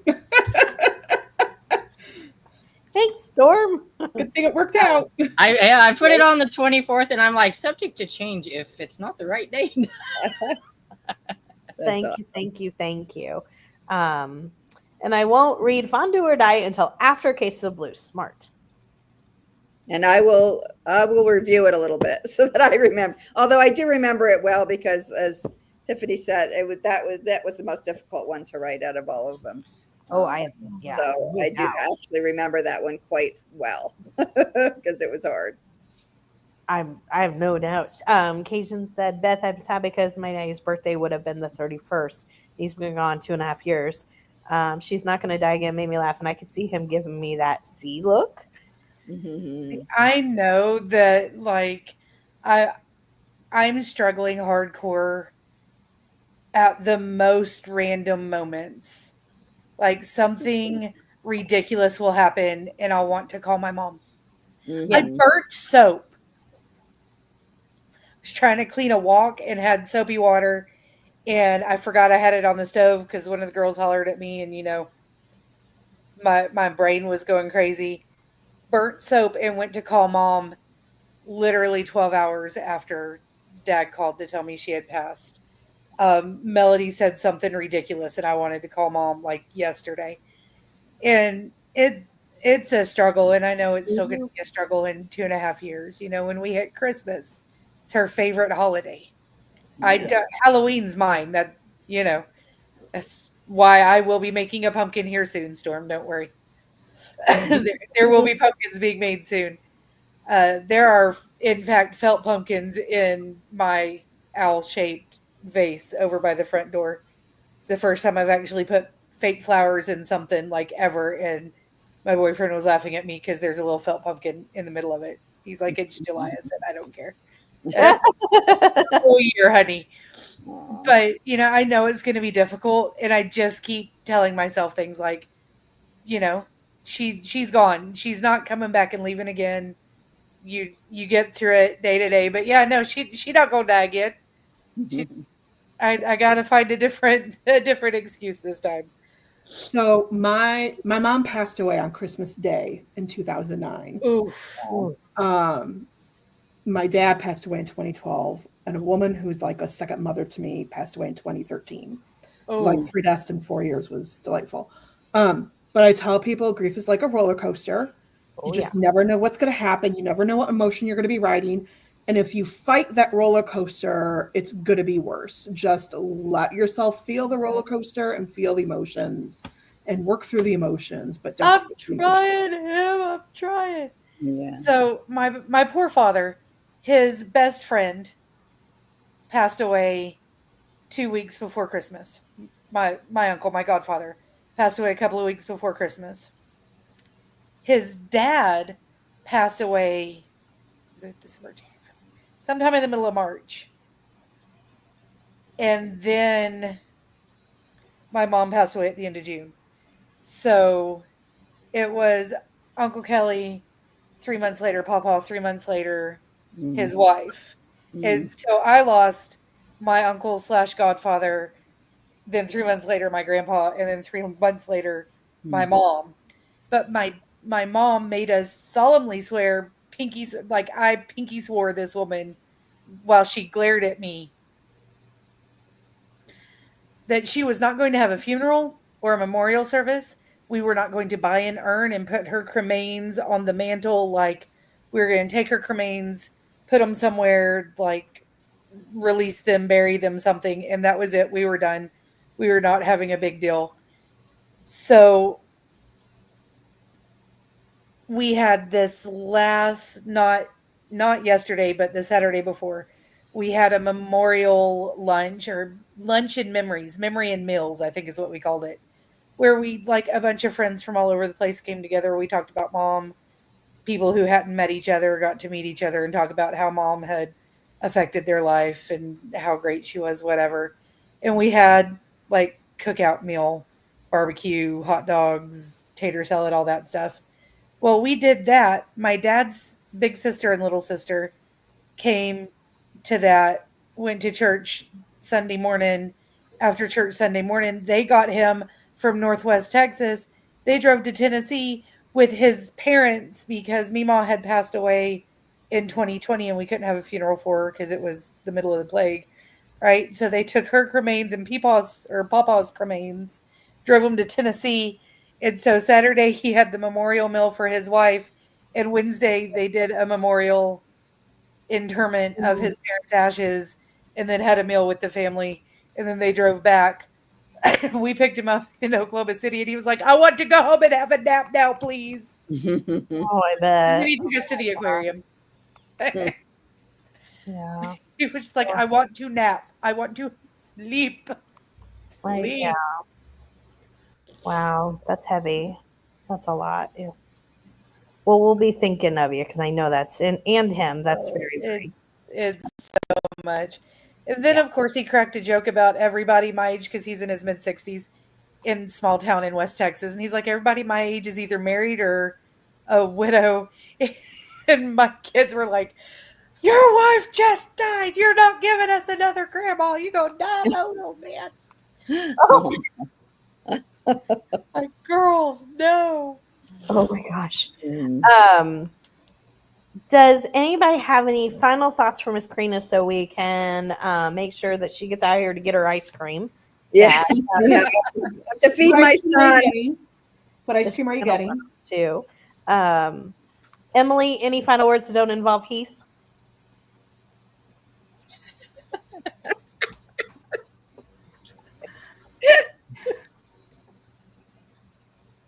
I'm going to just say this. I want more Heath. She couldn't do it. I don't know how you're gonna feel about the Case of the Blues. You're gonna like fondue. Am I gonna be throwing books across the room? That's all I have to ask. Maybe, but it's gonna come full Yeah, it's you gotta okay. work through it. Keep going. Keep Yeah. going. There's a lot. There's Because I gonna be- have thrown books across the room when I'm not happy with them. Yeah. So I feel like Case of Blues might be Might be a little tricky for I you. have yelled out loud at books when I'm not happy. but Make sure you have like gymnastic mats or something for them to land on. Yeah. So I'm going to become a keyboard Might be a warrior. rough one for you. We'll see. But you got to work through it so you can get to the next one. yes, because then it'll all come full circle. So Yes. let's see. So Karina, thank you so much for doing the read along with us. Thank you. It's been so much fun. It has been fun. Joining I love meeting your friends. I watch them, but this gets, I get to know them a little bit more this way. So I really appreciate that very much. And I've been having fun. So Thank you. and I'm glad we made a date. So I don't have to wonder because, so yeah. Yes. So we're all set. And Karina is going to be, do you have any like upcoming things as far as like visits anywhere that people I have in September, I don't know if anybody's in Massachusetts that is watching, but September 12th, I'm doing a book club at the Barnes and Noble in Hadley, Massachusetts. It's going to be for Cheddar Off Dead for the first one, but it's basically like this where we're just going to chat and talk and whatever. So that's the Friday evening on the 12th. And then October 4th, I'm going to be at the Little Falls Cheese Festival in Little Falls, New York. If you're in anywhere near upstate New York, it's a huge festival with all things cheese and all things related to cheese. I will be there selling my books with the New York Cheese Council. I'll be sharing a table with them, and it's going to be great. I can't wait to go. And then, of course, Ashland Mystery Festival on October 16th through the 19th, and Tiffany will be there. And so we'll be doing all kinds of fun things at that. And you can find information for all of that on those websites, the Barnes & Noble website, the Little Falls Cheese Festival website, and the Ashland Mystery Fest. They all have websites that you can find more. And my Korina Moss author.com has events listed. So you can find everything there as well if you go to my website. Does the cheese festival happen every year? It does, yes. And it's a little town, but Main Street has like on and on and on, like thousands of people come. It's a really big deal. And like all the creameries and cheese makers, cheesemongers, they all, and then of course, wine people, meadery people, anything related to cheese, musicians, everybody's there. It's outdoors. Everybody's got, a table and a tent. I feel extremely gypped because we have like the watermelon festival in my area. We don't have cheesemongers hanging out on the side of the Illinois. street. We get nothing. Well, I grew up in Central Illinois, and we had the Broomcorn Festival. We do get corn. We get the corn festival. And that's it. Right. Well, I We don't grew have up anything in here. Central Texas and West Texas, and I live in Northwest Oklahoma. We get, if we travel 3 hours to my boyfriend's hometown, it's the watermelon festival. Yeah. Otherwise, we have car shows. New York is great for that. I mean, my books take place in California, but New York has a lot of cheese, especially upstate New York. Lots of cheese, and I grew up in New York, not in that area, but in mid-state New York. So I'm really excited to go back there. Yes, Melmac, look it up. Oh, you live in West? Yes, you won't be. It won't be that far. I don't know. I'd have to look up how far, but yes, that's like around where it is. And Little Fall is up there, like near Buffalo. It's probably, of course, it's a little more east of Buffalo, but Melmac, you'll have to go. but yeah, if you could, it would be totally worth it. Get a place to stay over if it's too far for the day. But yeah, it's a whole day event. It's like I think it's from like 10 either 9 to 5 or 10 to 5 or something, but it's a whole day event. But thank you, Anita. Thank you. So yeah, so I'm excited for all the stuff to come. I'm still, even though my cheese series is over, I'm still in it. I'm still doing all the cheese stuff. So Yes. it'll be fun. Yes. It'll be great. Yes, it's gonna be amazing. Thank you so much, and so excited for everybody to read the next one. Thank you for joining us. Thank you. All right, I will see you next time. Bye, Bye, guys. Bye. We're gonna hop into a sprint, but I wanted to show Beth this because I thought literally the exact same thing ran through my mind. But Beth, you can do the watermelon crawl. If anybody's a '90s country baby, I can indeed do the watermelon crawl. Oh my Does God. anyone want to see me do the watermelon crawl? Is the question. The answer That was is no. so funny. That was my immediate thought was Tracy Bird. I was like, oh my gosh. Also, okay. I turned my head to deal with children and turned back and Dresden was there. So, Oh, Dresden. The neighbors are shooting their guns. Oh, poor baby. And she does not like loud noises. So. Well, I don't blame her. Hold on. I want to take the comment down so I can see her because I saw everybody commenting as we were wrapping up. Like, oh, Dresden, hold on. Let me. Oh, there she is. Lay down. Oh no. She's hiding more. I was gonna say I can see just her belly. Oh my. She's in dire need of a haircut, but I just don't have the extra money, so I've been trying to shave her myself, but she doesn't like it, and I think my shaver has gone dull. Why did you name her Mister? I think you should do the thing where you wrap saran wrap around your head, and then you put a big glob of peanut butter on it. Oh, I've seen that. Yeah, I don't know if that would work. And you should record yourself doing it while they're licking it. It seems to really work. I would just want to see it happen. So I know. I'm like, you're just record it while you're doing so. Please. I'm like, it's a great. Or schedule a live. We'll So I have give a you question. encouragement. We'll hop on. How come you did not name Dresden Mister? I don't know. Well, because she was very she would get out. I said she was kind of like Houdini and like a wizard. Because whenever I'd have her in a cage thing, she'd be. I'd turn around and there she was. She was really easy about getting out of her boxes and everything when she was a baby. But Mister was smart too. Yeah. So. Dresden, because it was my favorite character. So. Okay. So I think we'll hop into a sprint. So because I was gonna do a cheese theme today. No, Mouse. Mouse was a dog. Mister is the cat, right? Yeah. Mouse is the dog. Yeah. I got him mixed up. Sorry, Tiffany, I cut you off. No, you're good. You're good.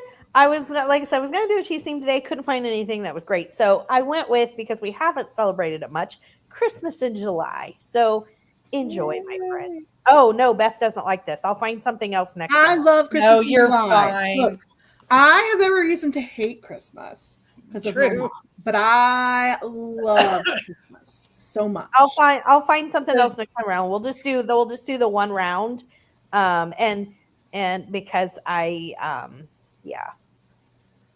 so we'll just do this one. This one just looks kind of cutesy. It's too hot for a Dresden on the lap. Great. It is awful. What's that? It is awful hot. It is gross. I said it was too hot for a Dresden on the lap, so. Oh, hey, it's kind of cool here. It's only 99. It feels like 108 here. Yeah, it feels like 102 here. We had a cold front come through. Oh wait, here. No. Okay, let me actually change this because we're only going to do one, and that way we'll feel more like this one makes more sense. Hold on. Yeah, we need coolness. Hold on. All this hot weather cannot make me like winter, though. I'm sorry. Oh, see, I like that one. No. That works. All right, so we'll have some iced tea on the beach with Santa, and then I'll find some other stuff for the next round. So we'll read till the top of the hour, till 6, if that's good with y'all. Yep. Okay. Happy reading, everyone.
How was everybody's sprints?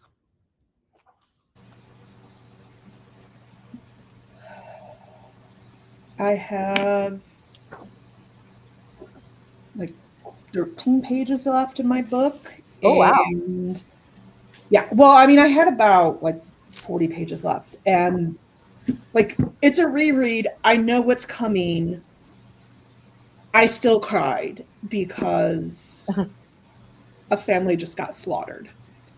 Well, And I would in front of one person, like in front of like this woman watches her parents and sister get slaughtered in front of her.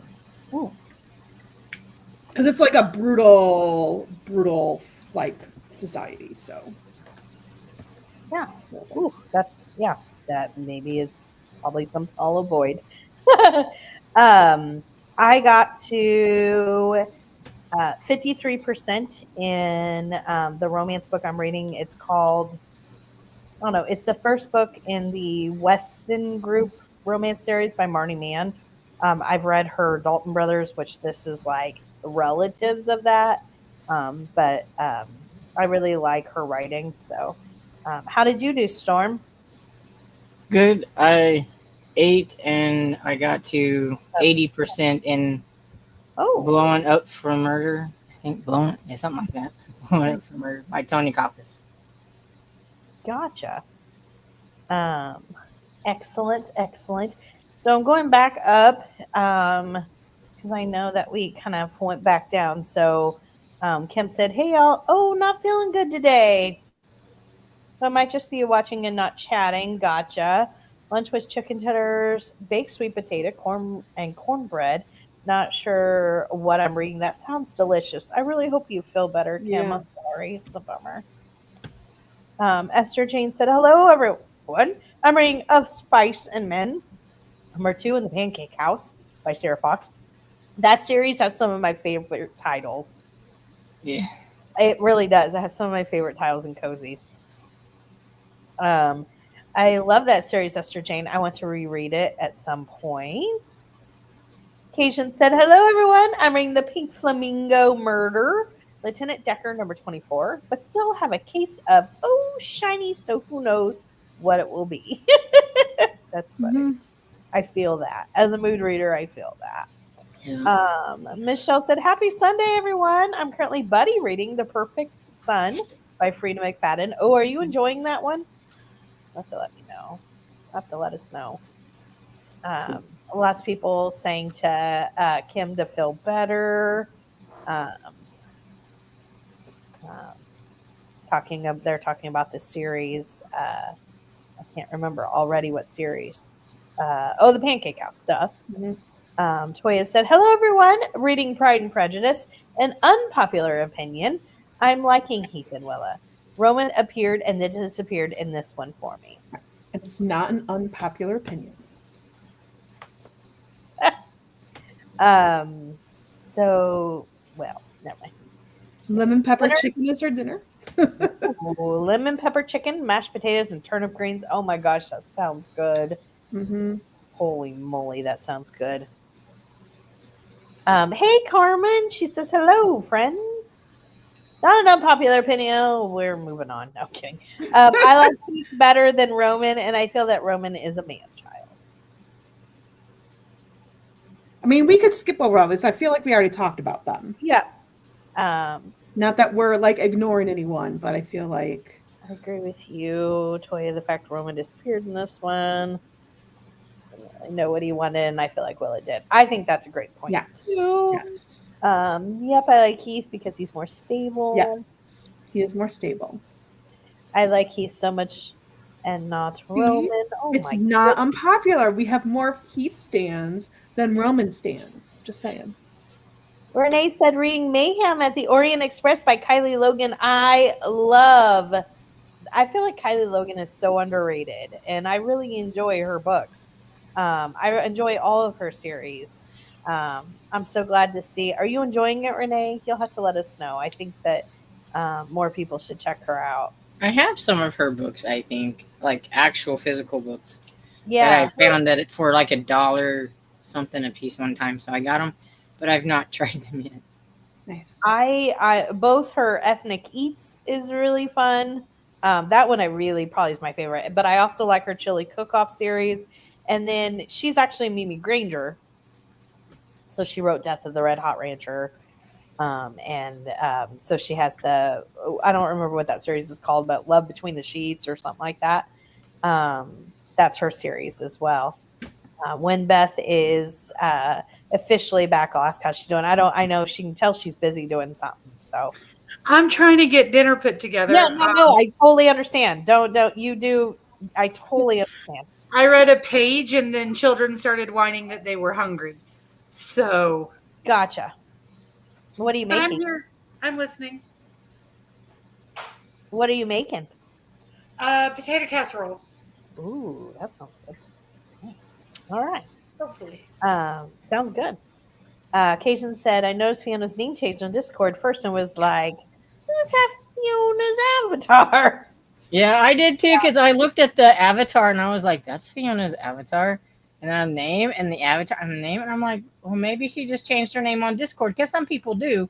Yeah. And everything. So when she said her whole thing was changed, I was like, oh, okay. She'd been messaging me off and on about it. And like a week ago, we came up with the name and then she didn't do it. And I was like, oh, she decided to stick with Reason Eats. And then today I was like, wait a minute. Like 3 different things. What is happening? Yeah. I like it. I think it fits her really well. Yeah. I like it. Yvette says, hi all. Hello. Mary Harmon said, hello everyone. I'm reading Endless Summer by Elin Hildebrand. Or Elin, I think it is. Elin Hildebrand. It's a book of short stories, prequels, and novellas that go along with some of her other books. Gotcha. I did not know that was the case. I've read a lot of her series long time ago, her older series. I haven't read hardly any of her newer stuff, but when I used to read more general fiction type of stuff. Anita says, hello everyone. I'm so glad to be here and reading The Perfect Marriage by Geneva Rose and A Cup of Flour and a Pinch of Murder by Valerie Burns. I love the Baker Street series. I've been hearing a lot. I had a real life book club last week and there were a lot of people talking about The Perfect Marriage. Are you enjoying it? Some of these are now Korina, so I'm going to, and we did go through them, so I'm just going to kind of hop through here. I have already finished the first 2 books. The one I'm reading now is called Barbie's Wedding. It's an extra chapter. I think she's talking about the Elin Hildebrand. Yes.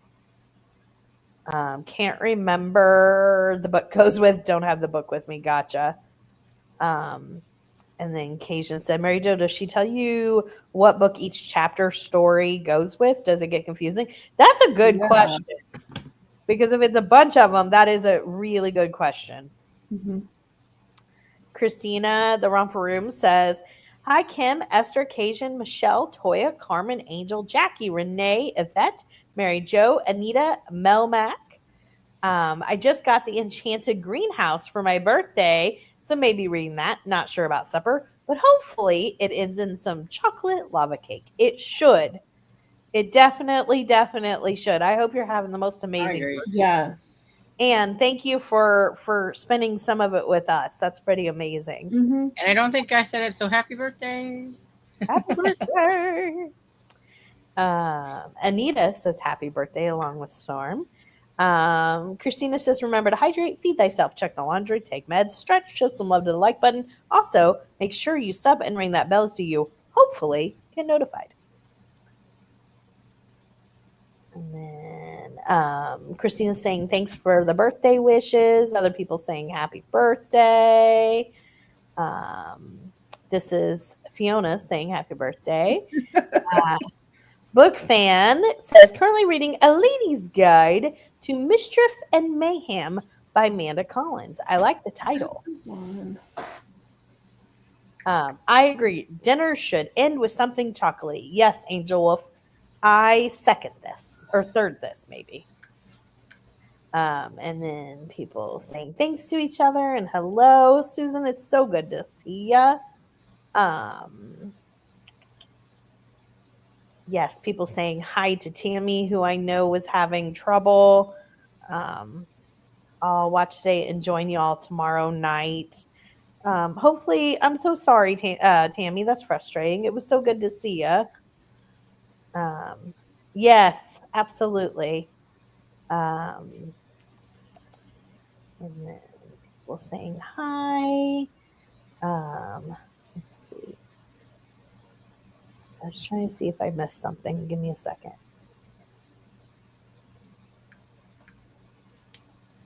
Oh, I lost my spot because I was looking for something to make sure I didn't miss it. I don't know. Oh, okay.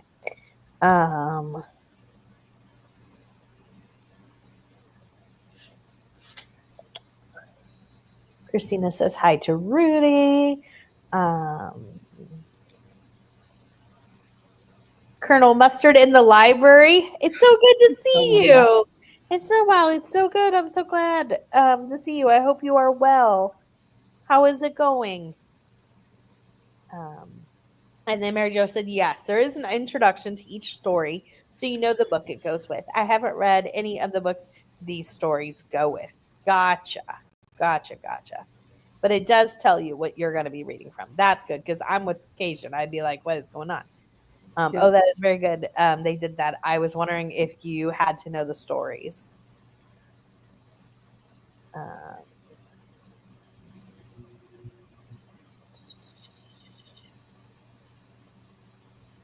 I guess you should have read the books the stories are from, but like I said, I didn't. But it's not too confusing. Well, I'm glad you're enjoying either way. Storm doesn't have to know. Don't worry about it. I'm like, that would be so like, I couldn't do it. And even like Dresden Files. So I'm reading the short stories interspersed. So I'm reading the Dresden Files with the short stories as publication date goes. And like, I have a coworker who read all of Dresden Files. She's the one who spoiled me for the changes plot point that happens in the first sentence. And I was like, there's short stories there. And she's like, huh? And she's like, oh, that explains why they refer to some things in the books, but I don't remember reading them. Yeah, I've not read all the short stories, but I have read Side Jobs. Because only reason I had read that short story collection is because somebody, I remember, telling me that it was important to read it before you went to the next book, because it's in between Changes and Ghost Story. Okay, so I'll have to make sure. Yeah, so next month we're reading Side Jobs. Yeah, because I've read Changes, but I haven't read Ghost Story yet, so I'll make sure to read those stories.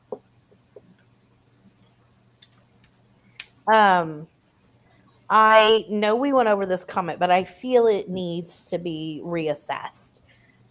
Melmax said, Tiffany, I agree with you. We don't need to read the rest of it. I just wanted to read the first part of it. I agree with you too, Tiffany, on liking lemon better than cherries. Oh, yeah. Although I do like cherry Coke. Ooh, yeah. But have you tried lemon Coke? No. Because lemon Coke is really good. I've never even thought of that together. I've tried lime Coke. Like, I prefer nothing to go in my soda drinks. I love lime Coke, but lemon Coke is really, really good as well. Okay. And orange Coke is good, but lemon Coke is better. Watermelon Coke is amazing. Unless you're my boyfriend, he despises it immensely and makes really funny faces. Are these all flavors they make, or did you add the flavoring? Probably when you're at the place where you buy. can mix them up or do whatever. Like Sonic they got watermelon flavoring back, so I can get all of these add it to whichever one I want at Sonic. Gas stations have like the dill, but they do make an orange Coke and a lime Coke that you can buy. You can buy lime Coke, cherry Coke, vanilla Coke. Yeah. Well, yeah, I knew about those, but I didn't know like watermelon. I've never seen. Or heard of. That was a courtesy of we spent a summer trying every single thing. Everybody said chocolate Dr. Pepper was just the best thing ever. So me and my cousin one time got a small at Sonic and asked for a chocolate Dr. Pepper. That was the most disgusting thing I ever drank.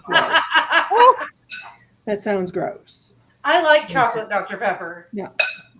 I don't It's think not I the best thing ever. Like a dirty Dr. Pepper is amazing though. The vanilla cream. That's why I'm like, I just Dr. Ooh. Pepper, Diet Dr. Pepper, or whatever, Coke, Diet Coke, but I don't put any kind of flavoring in mine. Storm is saying she doesn't trust me. That's what she's saying. Anita said cherry.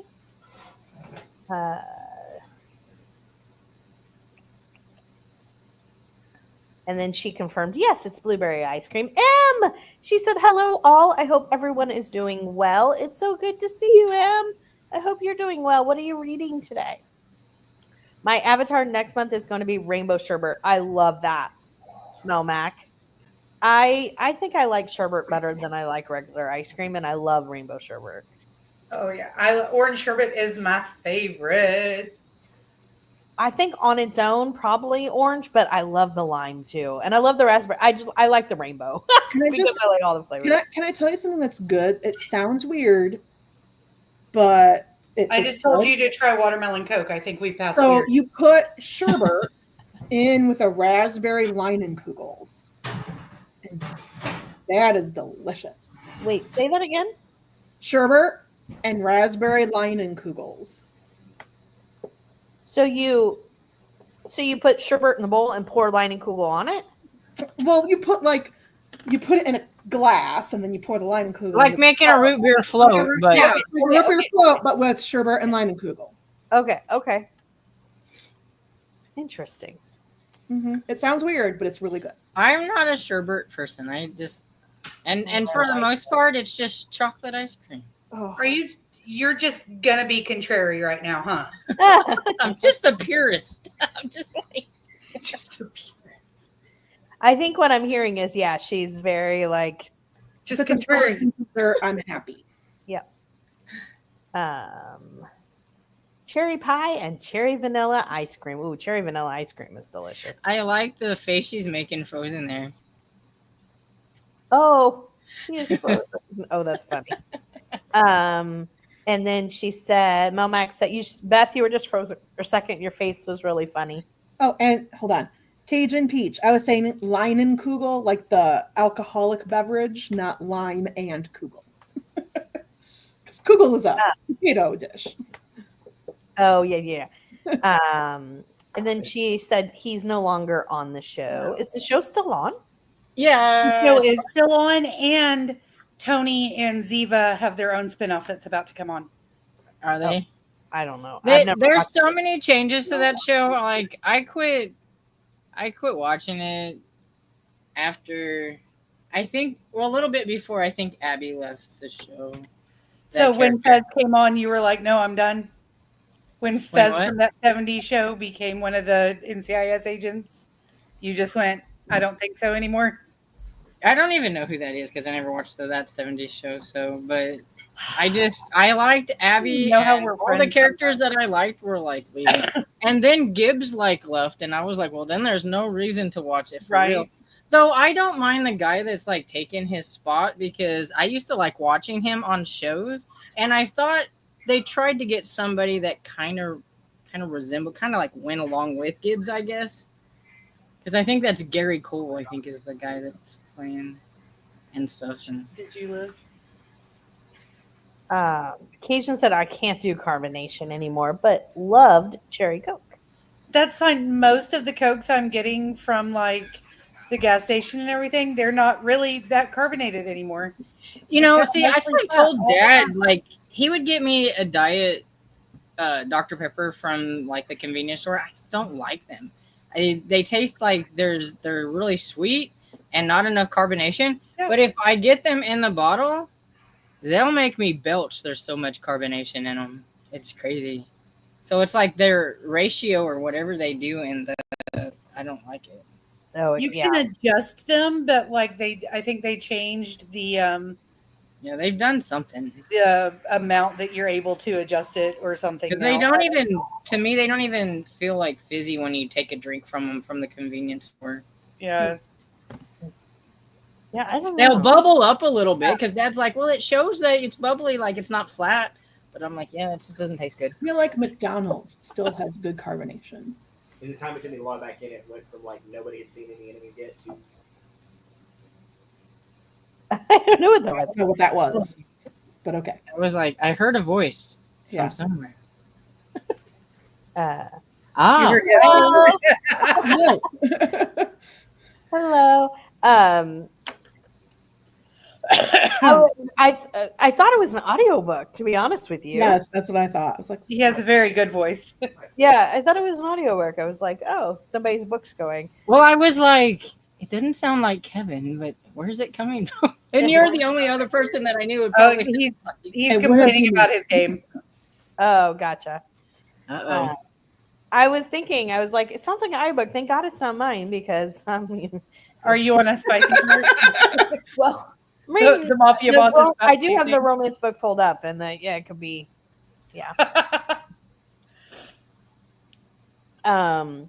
Cation said, haha, Fiona.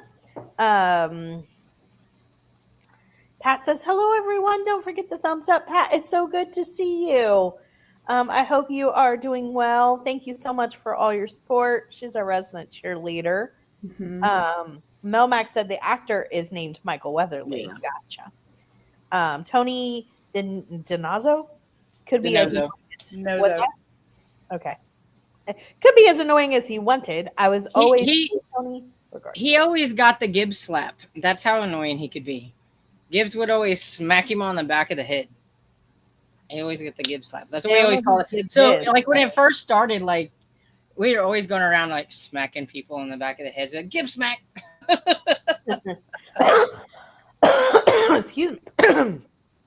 And then See, and I like Tony. I like Tony, and Michael Weatherly plays that same character. Like he's been a lawyer, he's been an NCIS agent, he's been all the things. Yeah, that's why I said he played Bull, but he acted almost the same. He had that same kind of attitude. So I was like, maybe it's just the actor. He's always got that frat boy attitude going on with him.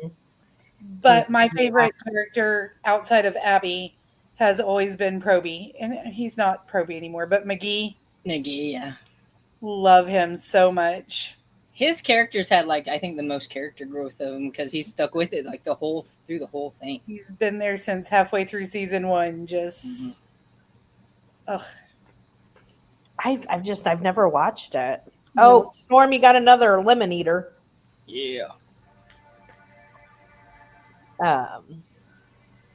Christina said Bob Evans used to have lemonade cake. It was yummy. That does sound good. It's very good. It sounds really good. Anita said, I love me my cherry pie. I like cherry pie, but I'm gonna order lemon if there's both the options. Not gonna lie. If it's gonna be a pie, I would probably it'd be peanut butter pie for one thing or chocolate pie. But if it's gonna be a fruit pie, it'd probably be apple pie. None of those were an option, Storm. I love lemon meringue pie. It's my favorite. I also like lemon cake, lemon muffin, and lemon cheesecake. See, so we're on the same page, Melmac. What she just said was, or what I heard was, Tiffany's right. If I'm gonna have to pick between lemon pie and cherry pie, it'll be cherry pie. No. Is that only because Tiffany and I are really keen on the lemons? No, it's because I don't like just don't lemon want pie Tiffany to or be right lemon again? bars or lemon candy, or I don't like any of that. I'm not a big fan of lemon meringue pie, but Baker Square used to make this lemon pie that had like cheesecake base and then like lemon curd on top. That was amazing. See, now 'Cause that I love would like cheesecake. because I don't really like meringue. So even when I say lemon meringue pie, I really just mean the custard filling of the. Yeah. You just I don't scoop, like you just meringue. scoop the meringue off and I eat. don't like meringue no matter what. I it's don't on. either. I don't Kevin like get it the when it's on my meringue? chocolate pies either. I like scrape Nope. it off and I scrape it off. I'm not a fan. Scoop it and give it to Kevin, and then Yep. you eat the lemon. Yeah. He can have it. Arby's cherry turnover. Storm and I agree on the meringue. We both don't like it. See? We've come full circle. Arby's cherry turnover is delicious. And then somebody said, Anita said, cherry cheesecake. Any cheesecake. I mean, like, it's hard to beat. I don't like just plain cheesecake, but if it got a flavor to it like that, I'm okay. People saying bye to Fiona, and then Kim said, I like cherries, but I much prefer lemons. Aww. Melmac said, yes, a cheese shop bakery collab, right? Between Willa and Hope. So we could follow Hope's bakery, and then the cheese family could stay together. I'm just saying.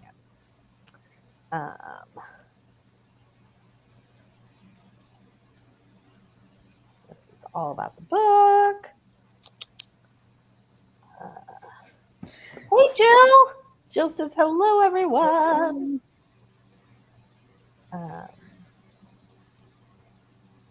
Shannon says, hello, everyone. Hi, Shannon. She said, I'm reading Airplanes, Atlanta, an Assassin.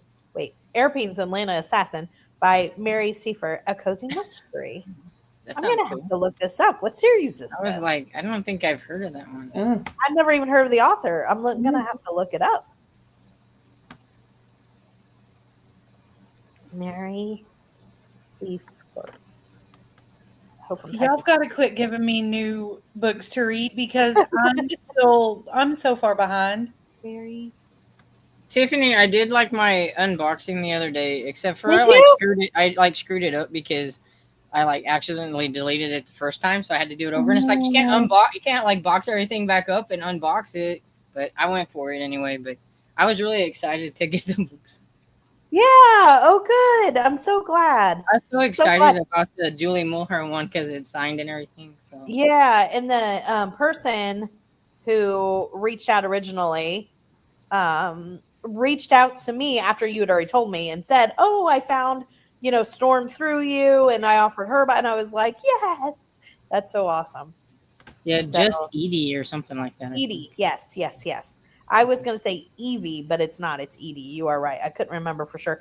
I'm looking up this author by name anyways. It's not pulling up. So now I'm going to try it by title real quick. Airplanes, Atlanta. Oh, there it is. Okay. I don't know why it didn't pull up from the name. The name's spelled correctly. Okay. So I don't know if it's a series.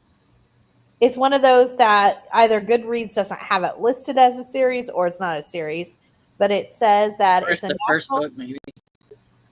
That's what I'm saying. It doesn't have it listed. It says book description: a national competition and deadly detour high school teacher. Katie is thrilled when her students qualify for Mock Trial America, a prestigious courtroom competition in Atlanta. Oh, up in the corner it says Katie and Maverick Cozy number 10 of the book. You have to look. The puzzle piece says number 10. Yeah. But so is it listed on Goodreads librarian? You'll have to fix that. But so it says prestigious courtroom competition in Atlanta. That sounds really fun.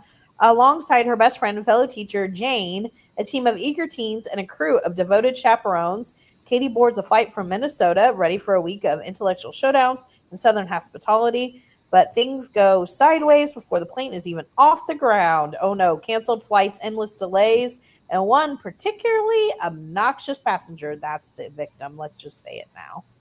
I'm a little confused. Because that said number 10, but there's only 3 books under that author's name.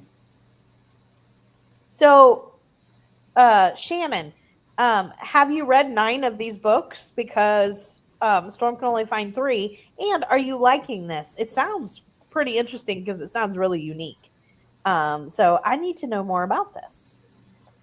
Okay, so people saying hello. Jill said, my mother passed away in March of 2004. My dad passed away December the same year, 2 weeks after his 86th birthday. My father-in-law in June of 2012, and mom-in-law, I think. Wait, maybe mom, sorry. July of 2013. Oh, the first one was her mother-in-law. This was July of 13. Then my husband in January of 2022. Wow, Jill, I'm so sorry. That is a lot. Yeah. It's so hard. I'm so sorry. And And then somebody said to Emily, yes, you might throw the book across the room about Casey. Yeah, I'm a little nervous. I mean, I just want you to know that you should keep reading. But I will. I think that you're gonna. And then everybody's saying Dresden. She is currently downstairs with Daddy.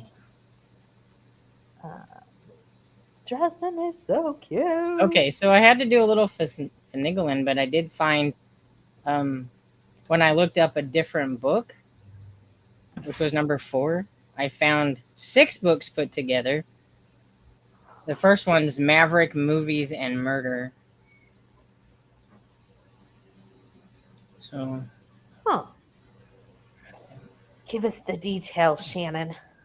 And then everybody's saying, poor Dresden. Thank you. Oh, we're at the point we need to start another sprint. I'm going to do this last one. This is appropriate for this month. Yeah. But I did change it up for next month. Or for this sprint. I'm sorry. Starting some new books, including a couple of Christian men. Excuse me. Can somebody read that comment? I'm sorry. Starting some new books, including a couple of Christian mysteries, The Cairo Curse by Pepper Basham, and Because I Could Not Stop for Death by Amanda Flower. Thank you. I got something caught in my throat or something. Let me put up this print. By the way, Because I Could Not Stop for Death, I really liked. It's the Emily Dickinson first one. I love the first one. I thought the second one was okay, and I haven't got to the third one yet. I have not read the second one. Did I? And I still haven't started the. Is it Catherine Wright? I think the Kathy Wright Wright? brothers' sister. Oh. I don't know. I'm at the point where I want to finish Cozy Mystery Series before I pick up a new one, because I know in my brain I'm going to confuse them all. It's very easy to do. Right. So I've got Cheese Shop. I read the first Amish Candy. I've got The Cat Who. And I read the first Vivian Chen. I just need to go back to it. And I think it's a lot better too if you're going to do it that way, to make sure that you've got one going from different themes, so that it's a little easier too. Yeah. Okay. Oh, I can go there. So, we'll read to the top of the hour if that works for everybody, and we shall be back. And I will mark our spot with Jill. Happy reading, everyone. Happy reading.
Sarah. Hello.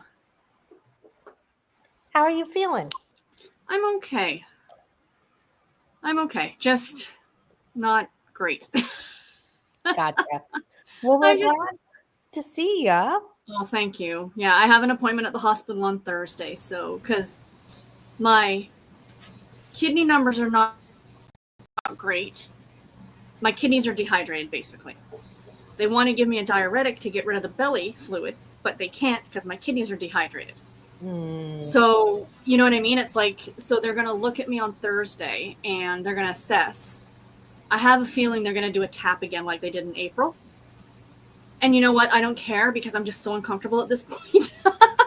Yeah. And that's more what it is. And then, like, you're carrying around this extra weight. And, like, it's so... We have another heat warning for the next 3 days. I can't do this anymore. I'm sorry. I hate summer. I hate it. I'm putting it out there. Give me full. Yeah. Is the fluid in the belly anything related to? It's not cardiac at all. Oh, okay. It's my liver. It's actually cirrhosis of the liver that I have. You often see, and I'm not trying to be mean to anybody, but often alcoholics tend to have that bigger belly, and that's because their liver is damaged and it causes extra fluid in the belly. That's what I have. My liver's damaged because of my heart. It will repair itself, and it's been getting better, but you still have to deal with it in the meantime. You know what I mean? Yeah. It's fun being me. Yeah, I'm glad you have a doctor's appointment to hopefully do something. And when I told them that I was, because I have to weigh myself every morning to see if I'm gaining and losing even by ounces. And I said that over the last few weeks, it's been steadily kind of creeping up. So she's like, okay, we're going to book you in to see the doctor as soon as possible. This was on Friday, and all of a sudden I have an appointment on Thursday. And I'm like, okay, I guess I'm going in on Thursday. At least they could get you in quick enough. Yeah. Right. Yeah. Right. If anything, Anyway, what are you reading? Oh, I've been reading a ton. I've been reading so much. It's like I just haven't been doing videos. I've been finishing books like crazy, but I just started Alaskan Police Protector. It's too dark for you guys to really see. By Megan Short, and it's a love-inspired suspense novel. It's from NetGalley. I have it on audio. I started the audio, and I'm sorry, but I don't love the narrator. She's a little over-dramatic. You know what I mean? Yeah. And I'm like, okay, calm it down a little. I'm just going to read the book instead. And in my review, I'm just going to say the narrator wasn't for me. Right. Yep. Right. I finished my Christmas Amish book, that Amish Christmas Hideaway, the other day, and it was my first AI voice one that's on Hoopla or whatever. Oh, cool. Okay. I thought it was fine. Yeah. Good. It was sometimes weird because like it would be like using a man's voice kind of, but then it would sound different. And then on the female, like sometimes it had like a little higher pitch, but then it kind of just sounded regular again or something like, and stuff like it was kind of weird because it's like, wait, I thought they were doing like a female voice, but now it's kind of just sounds just like a normal like kind of male voice doing it or something. It was kind of that's funny. But yeah, it wasn't too bad. I only laughed a couple times at some of the word that they do, you know how, because they don't know how to say it properly or whatever. Oh yeah. But other than that, it wasn't too bad. Yeah, no, I have, well, obviously I did the whole video. I have no problem with the AI. I mean, it's the Speechify that I'm talking about, but I mean, I think it's fantastic. Yeah. It's definitely a good option for people who need it. Yeah, I wish the Speechify wasn't so expensive because then I could listen to a lot more things. I really feel like it's really expensive. I really feel like it is. They should have like the different packages or whatever, so you could only listen to so many a month for this package or something. And that's a great idea, you know. And to be honest, I feel like once companies see that somebody did something that's working, there's going to be other companies that emulate it, and they might have a better price. Precisely. Unfortunately, it might be Amazon because we all know that they're taking over the world. Because that's my one complaint with Speechify is that the way it works with Amazon isn't fantastic. It often skips lines, it skips parts. Oh. Yeah, it doesn't. So I try to get stuff from the library and download it and go from there, right? Because they would like totally pay like a cheaper price for just like even just like 4 or 5 like books a month or something. Right. Just so I could get some of the older books that I can't get on audio. Yeah. Or something. Well, and that's what it would probably if I used it, I would use it for books that were never released on audio. Yeah. And that's what I'm using it for generally. There's some of the older books that just but yeah. Because most of what I read is category, right? So most of those are not available on audio. Exactly. Emily, how was your sprint? I finished my book. You did. Hold on. That's why I came back a little bit late because I was like, I got 2 pages left. I'm I don't finish it off. Look, since we don't have a background, I can do fireworks. Yay! And of course, this whole series is a 5-star series for me. So, which series are you reading now? So this is book 2. I read A Torch Against the Night by Sabat Tahir. So this is book 2 in the Ember and the Ashes series. And it's my favorite YA series. Yeah, I've seen that one around. That's been pretty popular, I think. Yeah. And so and I've read this at least twice, this one. So I knew what was coming. But it's still just like, whoa, like it's just all the emotional feelings at the end of this book where you're just like, what is going to happen? Oh, it's like even with changes with the Dresden Files, I knew like all the stuff that was going to happen in that book, but I'm still like, oh my gosh, I forgot. Like, or kind of forgot. Like, oh, that's got a big impact. This is where that happened. Okay, so changes. I was like, how is Harry going to recover from what he does? Sonya's one of my favorite characters. He had some really good lines in that book that he cracks me up. Yeah, Changes was. Yeah, it was a lot. I told my friend she just started phenomenal.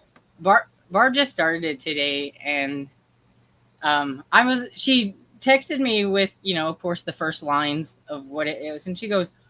And I said, I was wondering if you were reading it or not because you hadn't texted me with what? Yeah. And I told her, yeah, just wait. It's a big bumper ride. There's a whole bunch of stuff that happens. And it's called Changes for a good reason. Yeah. It was wild. It was a good one. I've been reading Dresden since 2021 or late 2021, 2022. And I read like maybe 2 books a year because I was hardcore focused on Robin Hobb and then it became Brandon Sanderson. Like the problem is the long series. It's like, how do you balance long series? Well, and we've been waiting for this next book to come out since like 2020 or 2021 or something. Yeah. It's been quite a while. Because Peace Talks is the last one, right? What? Peace Talks is the last one? Battleground, I think. Oh, Battleground. Okay. I couldn't remember which one. I confused Peace Talks and Battleground. But I feel like I knew something bad was going to happen in that, and I refused to read it for like the longest time. Well, and I finally read it, and I'm mad at the author.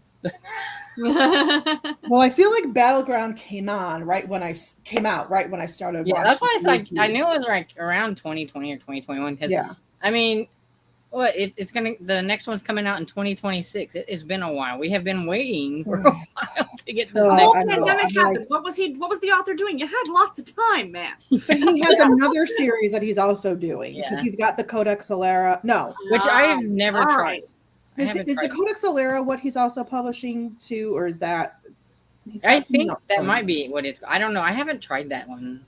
It seemed more fantasy than urban fantasy. Right. It looked like, and I'm not really a big fantasy. I like urban fantasy, and see, his urban fantasy is hitting for me. Like I am a fantasy 2 reader, but like his urban fantasy is hitting so well for me that I'm worried that if I branch out, you're not going to carry it off as well for me. I know other people like it, but Okay, Dresden talk done. You're good. Kim said 20% of Murder at Crossways by Alyssa Maxwell to 7 of the Gilded Newport. I was just talking about that series. I need to try to start it because I read the synopsis for the new book that's coming out and I was so intrigued. So I need to think try that that's series. like one that's on my want to read TBR because it's a historical one. Yeah, it is. Okay, it's Cinder Spires. That's his latest series, not Codex Alera. Sorry, we're done with Jim.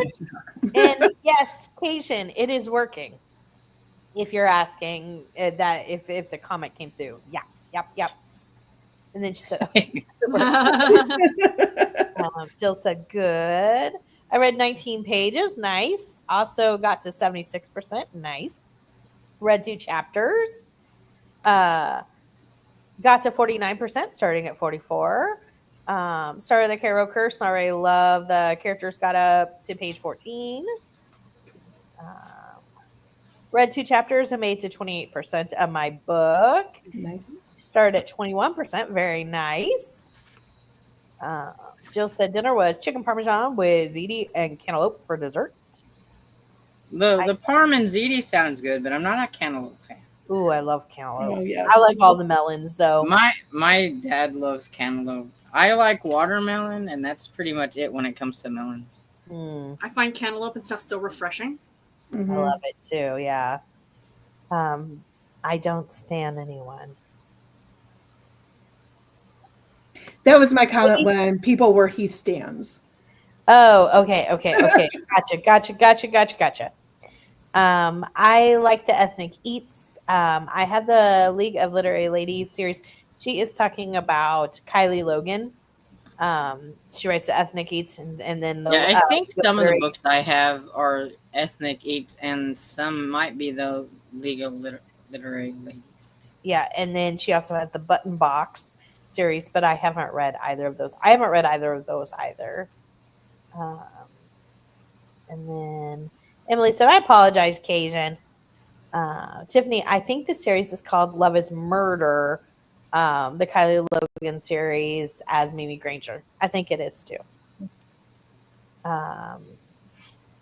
The Perfect Marriage is 5 stars so far. I'm 24% in. Ooh, that's good. Yeah. And then Cajun said, oh no, Emily, that term has very bad connotations for me. So meant that in the way that, but also had a text at the same time to hit send, but didn't explain. To Emily. And Jill said, happy birthday to Christina. Happy birthday, Christina. Yeah. Melmac said Amanda Flowers has a new series coming out. It's called The Cat Rescue. It's based upon her own life. No. Because if anybody follows Amanda on Facebook, I'm sorry, I was making a joke. The first book is called Catterday Crime. Delightful. Okay, that's funny. There's a cover, but no release date. I will be posting it in book news. Okay, I like the title. Cat Rescue, you got me. Yeah. Oh, goody. Thanks for the heads up about the new Fan of Flower series. Absolutely, Angel. Melmac, I wonder if she will give part of the profits to the Cat Rescue from that.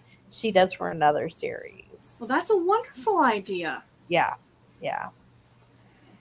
I agree with Tiffany about a couple of things each year.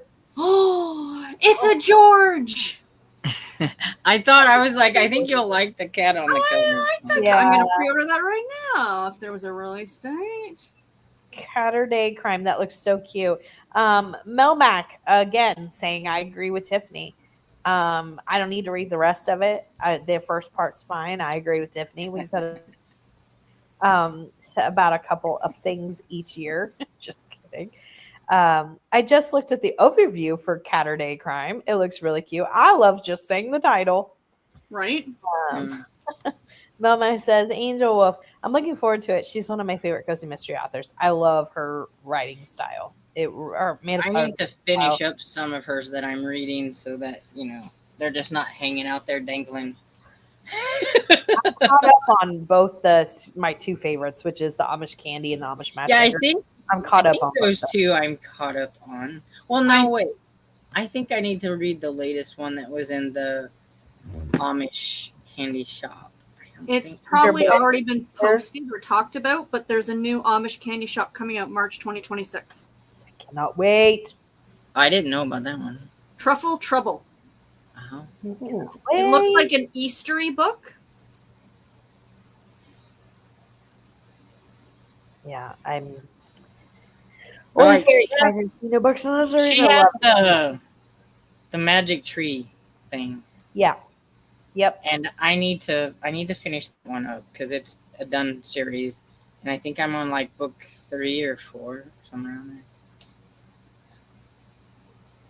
there. And then Carmen said Spumoni ice cream. Yeah. Yeah. I don't know what that is. It's chocolate, strawberry, and is it pistachio or mint? It's green. I want to say pistachio. I don't feel like it's mint. I think it's pistachio. Pistachio. Well, I can say I wouldn't like it. I don't like pistachios. Oh, I love pistachios. Spumoni is They not pistachio.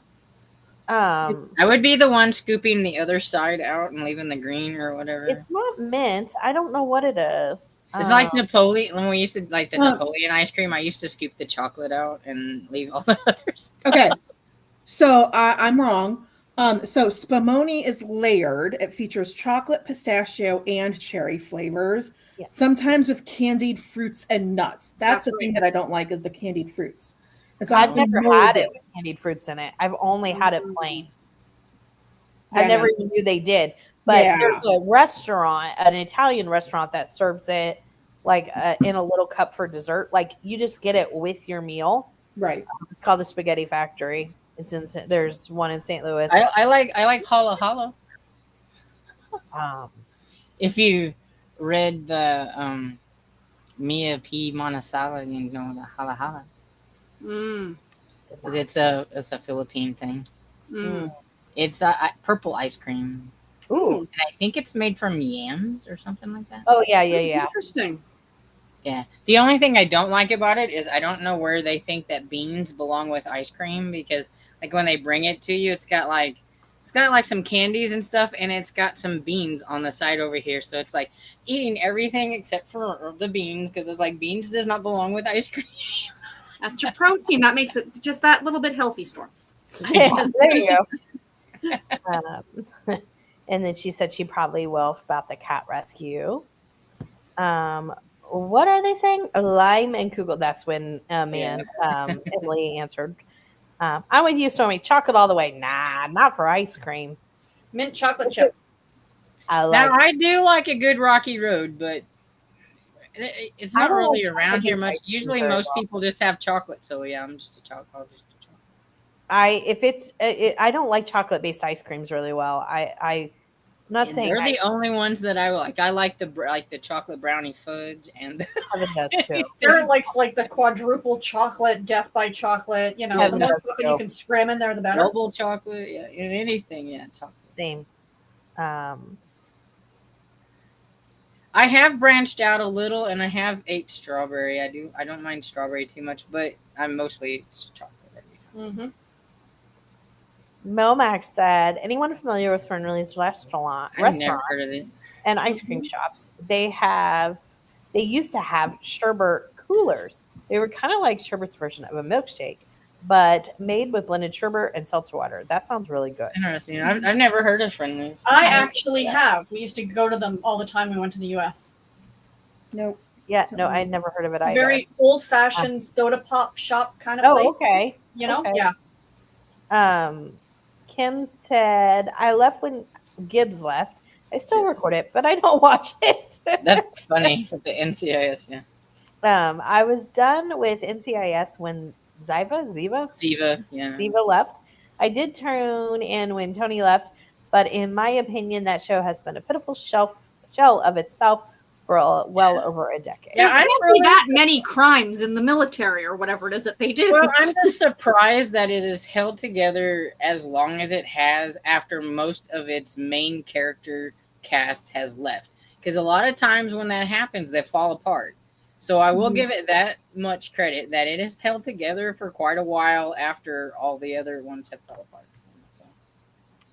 Cajun said, Momac, I loved going to Friendly's in Florida when I had to travel down there for work. That's where I had my first Monte Cristo sandwich. Ooh, I do like Monte Cristos. Mm-hmm. And then Cajun saying hello to Beth's Mr. Fez was also handy manny. He came to an extreme makeover home edition that I helped at. Oh, see, I don't know who Fez is to even know if I know the character on NCIS now. Is that a woman, man or a woman? No, he was on that 70s show. Yeah, it's a character. I never watched that. That's why I'm like, I Fair don't enough. know. But like, if you look up that character's name, his name is Fez. It'll, it's a guy though. I didn't watch that show either. So because the only person, the only like new person that I've seen on there is the black lady that's now taken over Abby's spot, and I don't know her, so I was like, yeah, I'm not sure. I've never watched it, so I don't know. No. Mary Jo said, "I'm back. Just ate dinner and did the dishes. Ooh, Salisbury steak, mashed potato, and peas. You might be competing with Toya this week. Oh my goodness, I love Salisbury steak. I know most people don't, but I like it. Now, what is that? That's like a steak with a gravy over it? Yeah. Yeah. Actually, that I don't mind. Oh, wait a second. That guy? Yeah. Okay, like they look like two different people. The guy from that 70s show to how he looks now? Yeah. It's insane. It's the transformation. That's crazy because, I would have blow up. Because I like that guy on NCIS, so yeah. Yeah, I guess I don't know his transformation because I never watched it. Like he was playing a character that was supposed to be like, so he wasn't. Yeah. And the thing is about that 70s show is that they were normal looking next door neighbor kids. It wasn't like it was, Beverly Hills 90210, right? They were in Wisconsin, It's just crazy, like how he looks. How he grew up. Now, though. Yeah, yes. Yes. What's his name? Wilmar.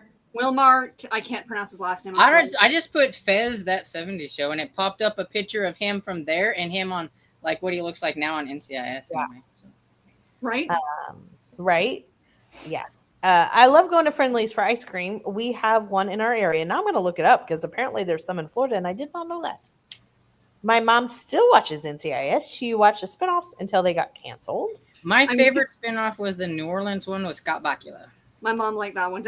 I think, and no offense to you, Stormy, I'm pretty sure that's a mom show because my mom watches it.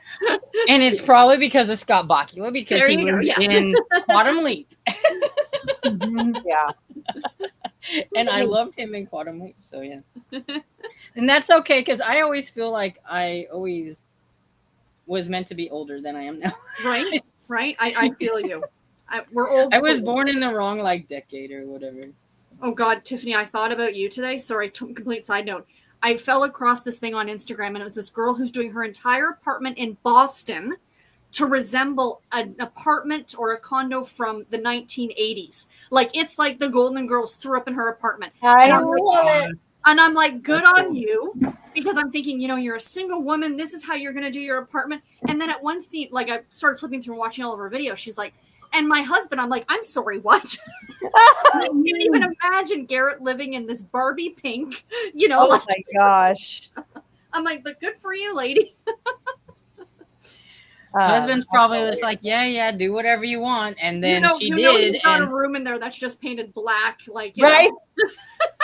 He's like, this is the man cave. You do not do anything with this That's room. right. That's right. Like, it's great that you do that, but resale value. That's the thing. Like, she's like, it's one thing to paint it and all that stuff, but like, she's like putting fixtures on the walls and she's, like, it's a lot. People like that are probably going to figure they are never moving. Right.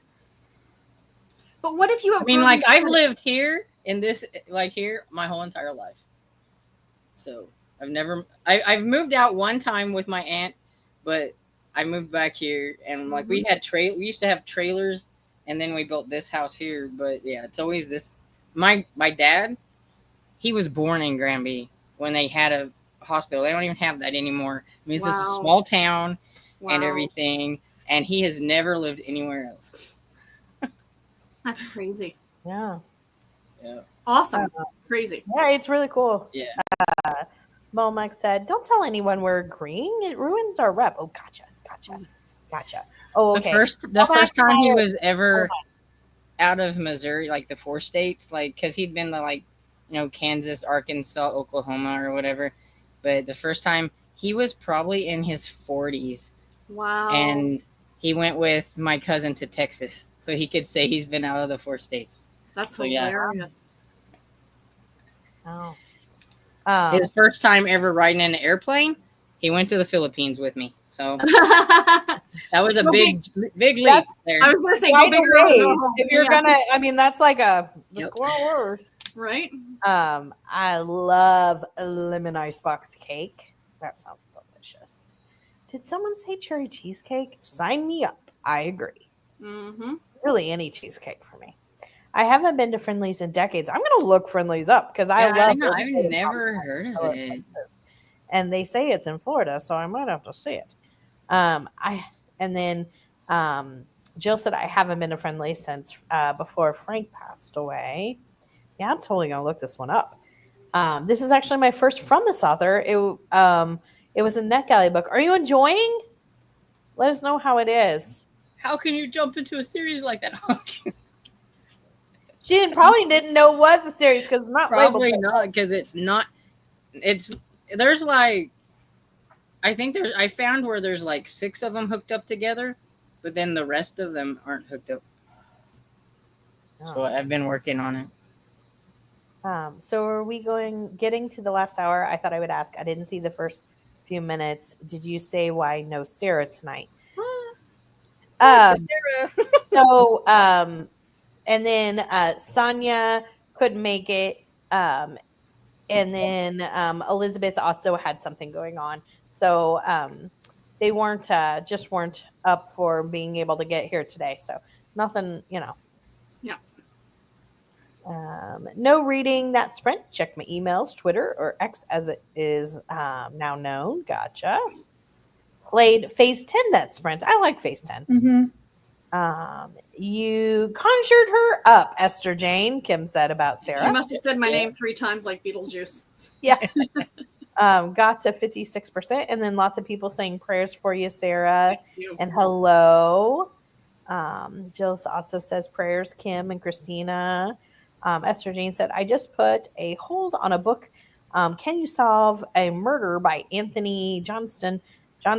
It's a pick your adventure murder for adults. I love that they're doing pick your own adventure. That makes me so happy. Let me know your thoughts, because Garrett took me to the bookstore on Thursday because it was our wedding anniversary, and I got to pick up a couple things, and that was one I almost picked up, but I decided to go for the new Holly Jackson instead. So, happy anniversary! Thank you. And other people saying prayers for Sarah for sure. Thank you. And your thoughts. And Esther Jane said I did. Healing thoughts, Sarah, yes, from 28% to 35%. Amazing. Well done. And then Esther Jane said, sorry to hear that, Sarah. Michelle said, oh, Sarah, I feel for you. It's so hot. I am over summer and this never. Absolutely. Yeah, it's been really hot. I got to 31% in a cup of flour and a pinch of death. I love the Baker Street series. The title's delightful. Yeah. Angel Wolf, said, hi, Sarah. I hope everything gets figured out for you. My mom needed a new liver, not because of alcohol, but she ate her way to it. She is also type 2 diabetic. Did she get her liver, Angel? Yeah, let us know, Angel Wolf. I hope so. They talked about that, about doing a liver heart transplant on me, but they're like, your liver will improve. It's just taking its sweet time. Yeah. Aww. And then Michelle said, you'll definitely be in our prayers. Thank you. I hope you get feeling better soon. Thank you. For sure. Through page 24. Yay for finishing to Emily. Absolutely. Kristen said, hey ladies, how much longer are you staying on? We're probably going to wrap the comments, and then I'm assuming we're going to be pretty close to 8. So we'll probably just wrap up then. And then Angel Wolf said, yay for finishing your book to Emily. Thank you. Christina said, "Hi, Kristen." I was like, "Are you talking to yourself?" Then I realized, never mind. Never mind. I got it. Other people saying hello to Kristen from the Never Ending TBR. So make sure you go check her out and subscribe. All the books on that one series are put together now. So. Oh, thank you. Oh, it's so nice having a librarian amongst us. It is. Made it to 8% of the Wickwire Watch by Jacqueline Hagan. It's a fantasy. I've never heard of that. Hope you're enjoying. Yay for finishing. We usually here till 8:30 or 9. Depending on how many comments are left, we might do a small sprint. And if we finish a little bit after 8, that's fine. I just don't know how many comments are left. Yeah. Angel Wolf says, "Oh wow, Carmen. Good for you, Emily, for finishing your book." I missed it. What's wrong, Sarah? I got some liver issues I'm dealing with. Residual liver issues from my old heart. Yeah. We're getting it cleared up. Don't worry about it. I'll be good. I'm just cranky. I don't blame you. I would be too. She's cranky and hot. Yeah, exactly. Now I know why I never got pregnant. I don't think I would have handled it. I don't blame you. That's And if you feel like you don't want to do tomorrow's live, you can let me know. No, I'm happy to. Usually, funnily enough, I'm usually good during the week because I spent like the whole day inside an air-conditioned office. So like I come home and I'm good, but on the weekends we go out. So I'm in and out of the heat, and I find it affects me a lot more. So oh my goodness, like we came out of church and I was like, I know. Because they keep the churches in ice box. Like, no, I wish mine there have like jackets on most of the time, you know. So you hit that heat when you come out, and it's like, whoa. Yeah, see, I'm hot at church, and like I sang on worship team today, so it gets even hotter between just standing up and singing, which is active, and then you have the lights beating down. I was gonna say, yeah. And so like when we walked in, I was like, oh, it feels really good. Then you're standing up, even before like people walked into the church. I'm like, I'm hot. And people are like, it's cool. It feels good in here. And I'm like, I'm a menopausal woman on the team. That's hot. Christina said, "Still no reading, but my daddy called. And now I have to call him tomorrow for his birthday. Oh my gosh, you're a day apart. That's so sweet." Thank you so much, Christina, because you said birthday. I went, oh my God, it's my best friend's birthday today. Hold on while I text her. Right? Like, whoa, just a second. Yeah. Carmen said, "Angel Wolf, I'm really liking it so far. Have you read it? I love cantaloupe, but can't stand honeydew. I like them all, but my favorite is watermelon, I think." Agreed. I love watermelon. What's that? I like honeydew better than cantaloupe, but I do like them both. Yes. I do like them both. I think I like honeydew better than cantaloupe, but I think watermelon's my favorite. Yes. I love watermelon. Honeydew is okay. Thanks, Jill. Kim said just was updating Mary Jo. Love Kylie Logan.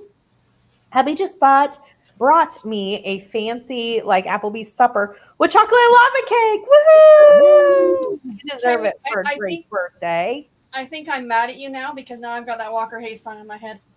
You know it. If you don't look it up. Oh, okay.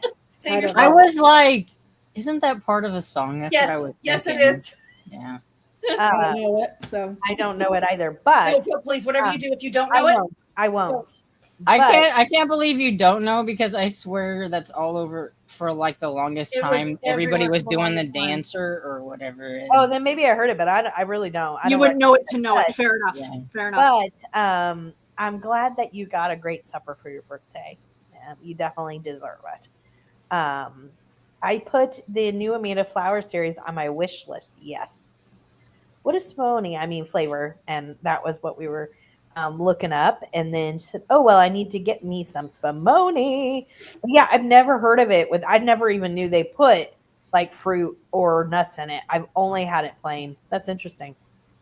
You girls are bad for my TBR, LOL. That's Our what we're here for. is done. Christina said, I love Gibbs from NCIS. Abby was my fave. We are rewatching it as we have never finished it. Pretty much stopped after Abby. So I've been a Mark Harmon fan like forever. I used to love watching like I think the movie is called Worth Winning whenever he was a lot younger, and Summer School. I think he did one. Yeah. So. I was the same way with CSI when Gil left, when Grissom left.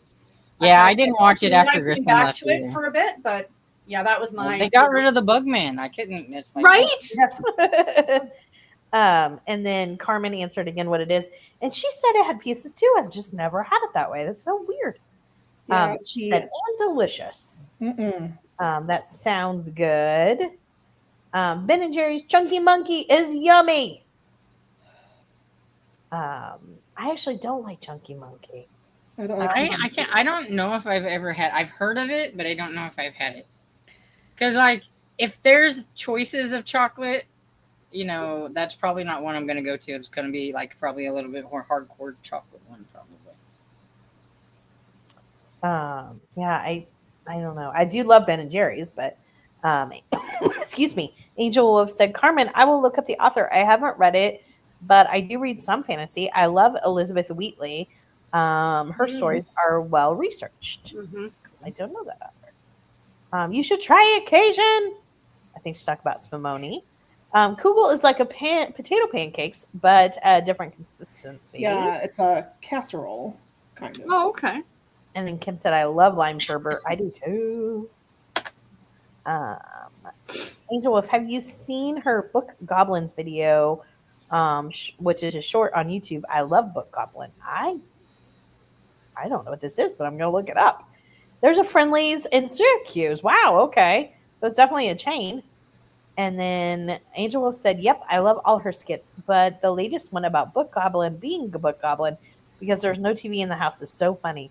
I don't know this at all. I think that's that fantasy author that they're talking about. Elizabeth okay. He's a romantasy author, I think. Yeah. Oh, okay. Thank you. I have a Friendlies near me, and I want to go and at least get ice cream. I don't blame you. And then Cajun says, it is. I also liked one where she put the book in the corner to think about what it did. I wanted to do that sometimes. That's funny. That's funny. I do that with my knitting sometimes. I liked it for the true New Orleans guy. Can't think of his name, but his accent was definitely true Southern. Don't know. I think she's talking about NCIS, but I'm not sure who the character, or maybe CSI. I don't know. Angel Wolf said, yes, occasionally. I'm pretty sure we all mentally put some books in the corner. True. Accurate. Or as Joey on Friends did, the freezer. That's right. Yes. Oh my gosh. Tiffany, that rain, I didn't even see you move. You accidentally made it rain. Yeah. Oh, gotcha. That's the funny. Power you have, Tiffany. Yes, exactly.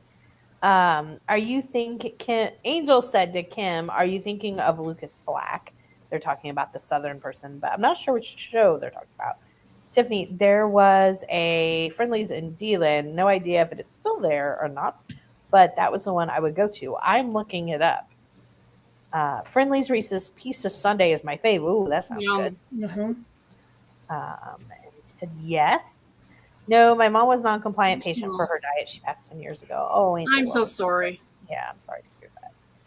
Christina says, I'm sorry, Sarah. Hashtag sorry, not sorry. And then Christina says, happy birthday to your dad. Yeah. Tell him that we wish he has a great birthday. Absolutely. Christina says, we love that song. And then Kim says, we love Mark Harmon. Well, she didn't say we. She said love Mark Harmon, but I just added the we. Because I know Storm really likes him. Christina said, thanks, Cajun. I make noodle kugel, but I've had potato one too. Ooh. Thanks for hosting today. Have a fabulous evening. Sleep sweet. You have a wonderful rest of your birthday. Have a great night.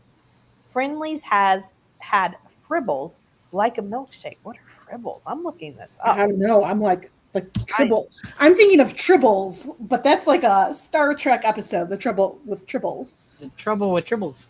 Yeah. Friendlies. Oh, there is some Friendlies restaurant. Look Super at that. Okay. Fudge Chunk sounds really nice. My favorite Ben & Jerry's is New York Super Fudge Chunk. Chocolate ice cream with pecans, walnuts, chocolate covered almonds, chocolate chunks, and white chocolate chunks. Wow, that is a chocolate lover's dream. That's a Storm ice cream right there. I like the Tonight Show flavor, Yes. which I don't know what's in it. I'm looking that up now. I don't know what's in it, but I like that one too. Yeah. I remember like the Jimmy Fallon Tonight I Show. don't remember that. Remember what's in Okay, it. so it has. I'm looking up right now. I don't eat Ben and Jerry's, so I don't know Yeah, what kind that's, of ice creams they have. Derek gets it on occasion.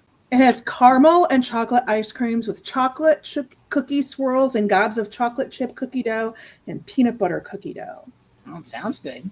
Mm-hmm. So when I was in the college that I went to, the dorm that I was in, it's torn down now. But the dorm that I was in, we had like a little like cafe. We couldn't get like sandwiches and pizzas, but they also sold Ben and Jerry's by the pint. Ooh. You don't. It's not freshman 15. It was freshman 50. Yeah. Then there was another dorm, and it was across campus, and we would go there Sunday nights. And they had a Pepe's, which was like an older like Mexican place. Well, every dorm had Pepe's, but they also had Panda Express, Chick-fil-A. They had, your traditional dorm food. And then they had a Gloria Jean's cafe thing that you could go to, a smoothie place. And then they had a Ben and Jerry's where you can get like milkshakes and what have you. So that was like our Sunday dinner where we'd go, and I would get my Panda Express and I would get some Ben and Jerry's. Crazy. It was wild. Yeah. Yeah. Yeah, our college had a pub, and that was it. We also had one of the dorms had like your traditional like dorm fare type stuff, but then also had, and it took our dorm like ID card. It was like a restaurant, and you'd walk in and there was a hostess that would seat you down, and you had like tables with tablecloths, and you would get a menu. I mean, like it was like you went out to a restaurant. And so it was fun because like I said, our meal plan paid for it. Right. The dangerous part for us is that, like I said, there was a pub on campus. In Canada, the legal drinking age is 19. Yeah. Yeah, ask me how much college I actually went to. No, actually, don't ask me that question. Yeah. Christina said, thank you for all the birthday wishes. Remember to hydrate, feed thyself, check the laundry, take meds, stretch, show some love to the like button. Also, make sure you sub and ring that bell so you hopefully get notified. Friendly's is an ice cream store / restaurant that went into chapter 11. I'm not sure that there's any around anymore. There's only one in New Jersey. There is one in Florida that says it's still open. It says Orlando. Yeah. That's where I think that the one I went to was in Orlando. And then Cation said, look up Book Goblin. There are shorts. Book Goblin is all of us. I will be looking it up. That sounds hilarious. And then she said the guy she was talking about was from NCIS New Orleans. He had a really cute accent. And then Shannon said, I think the last Friendlies I saw was in Kentucky.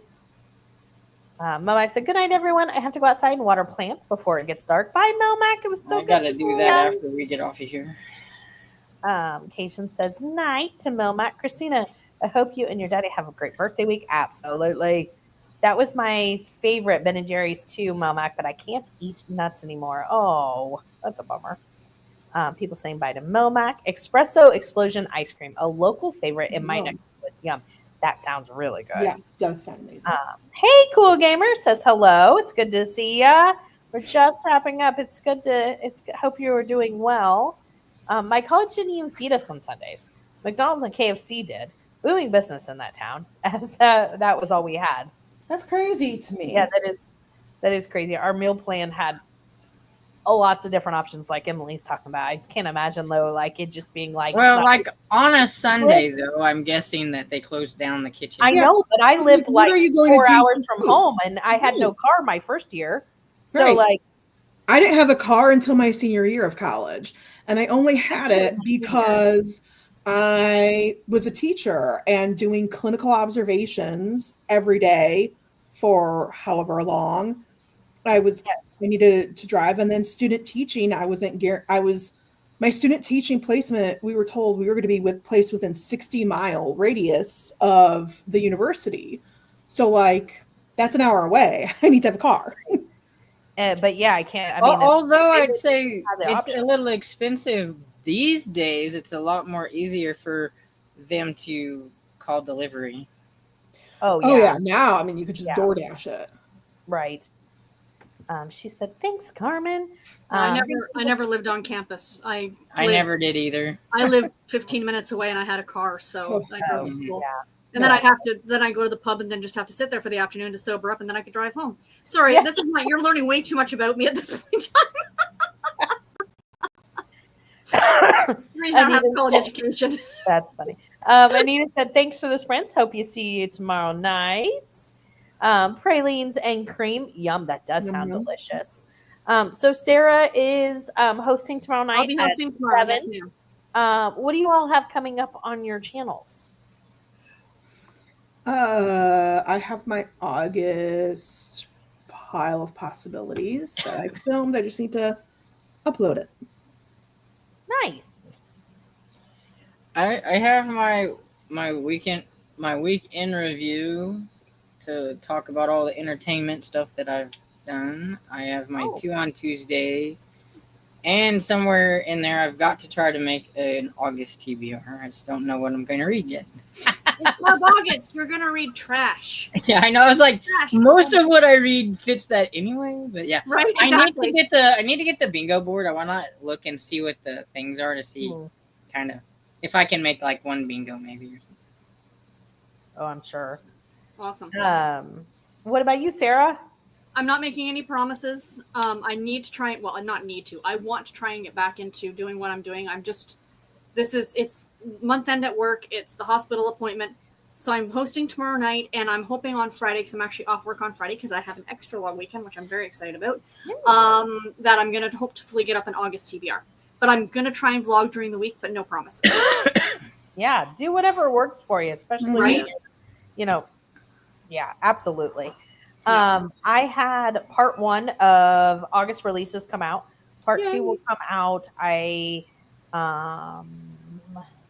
think on Thursday, and then I think I filmed a short for a book of the day, but I can't remember if I did or not, which is crazy because I did it yesterday. But part 2 of the Cozy Mystery releases for August has like, I can't even remember, 5, 6, 7, 8-ish. Let's just say between 5 and 10 new Cozy Mystery series that are starting. Really? So I'm so excited. Holy They're cow. they're in part 2, so they're like, yeah, I'm so excited. I that's my favorite thing is like new series. I'm like, oh my gosh. I live for your new series alert. Oh, thank you. I think some people are like, that's loud. And I was like, well, then turn down your. I say it with you. Like everybody says about me, like it's TBR time. Yay. People say they say it with me. I'm like, I say that with Tiffany. Yay. That makes me so happy. Jill said, we had a cafeteria on campus, but no dorms. So everyone just commuted back and forth. Yeah. I didn't drive yet. So it was maybe bus. Yeah. Maybe, Subway or bus. Gotcha. Gotcha. Subway and bus. And then people saying good night. Good night. Thanks for the book chat and sprints. See you tomorrow. And then she said, yay, excited stuff coming from all of you. Have a good night, everyone. Great stream. Thanks for hosting, ladies. Thank you, Angel Wolf. Everybody have a great rest of your night. So those of us that have left the sprint tonight, that I want to make sure I say, because I said those of us last week, I said, I want to thank those of us who are no longer with us. And I named afterwards was like, that sounded really bad. Foot and mouth. Me. What I meant was people who are no longer with us right now in the stream. Yeah. So people who were here earlier You needed a qualifier. and who have had to leave the sprint for the evening. So thank you, Tammy. I hope your computer is working its kinks out and you'll be able to join us next week. It's so good to see you. I'm so glad that you were able to join us. Hopefully she can get on tomorrow. Yeah, absolutely. I will definitely send her a link. And then Fiona, Korina, thank you so much for doing the read along with us. I think that was everybody. Oh, Beth. Beth, thanks so much from Beth from Soul Stain Inc. If you don't know her, because she's not here as much, please go and check her out and subscribe to her. She is really great. I think that was everybody, right? Yeah, I think so. Okay.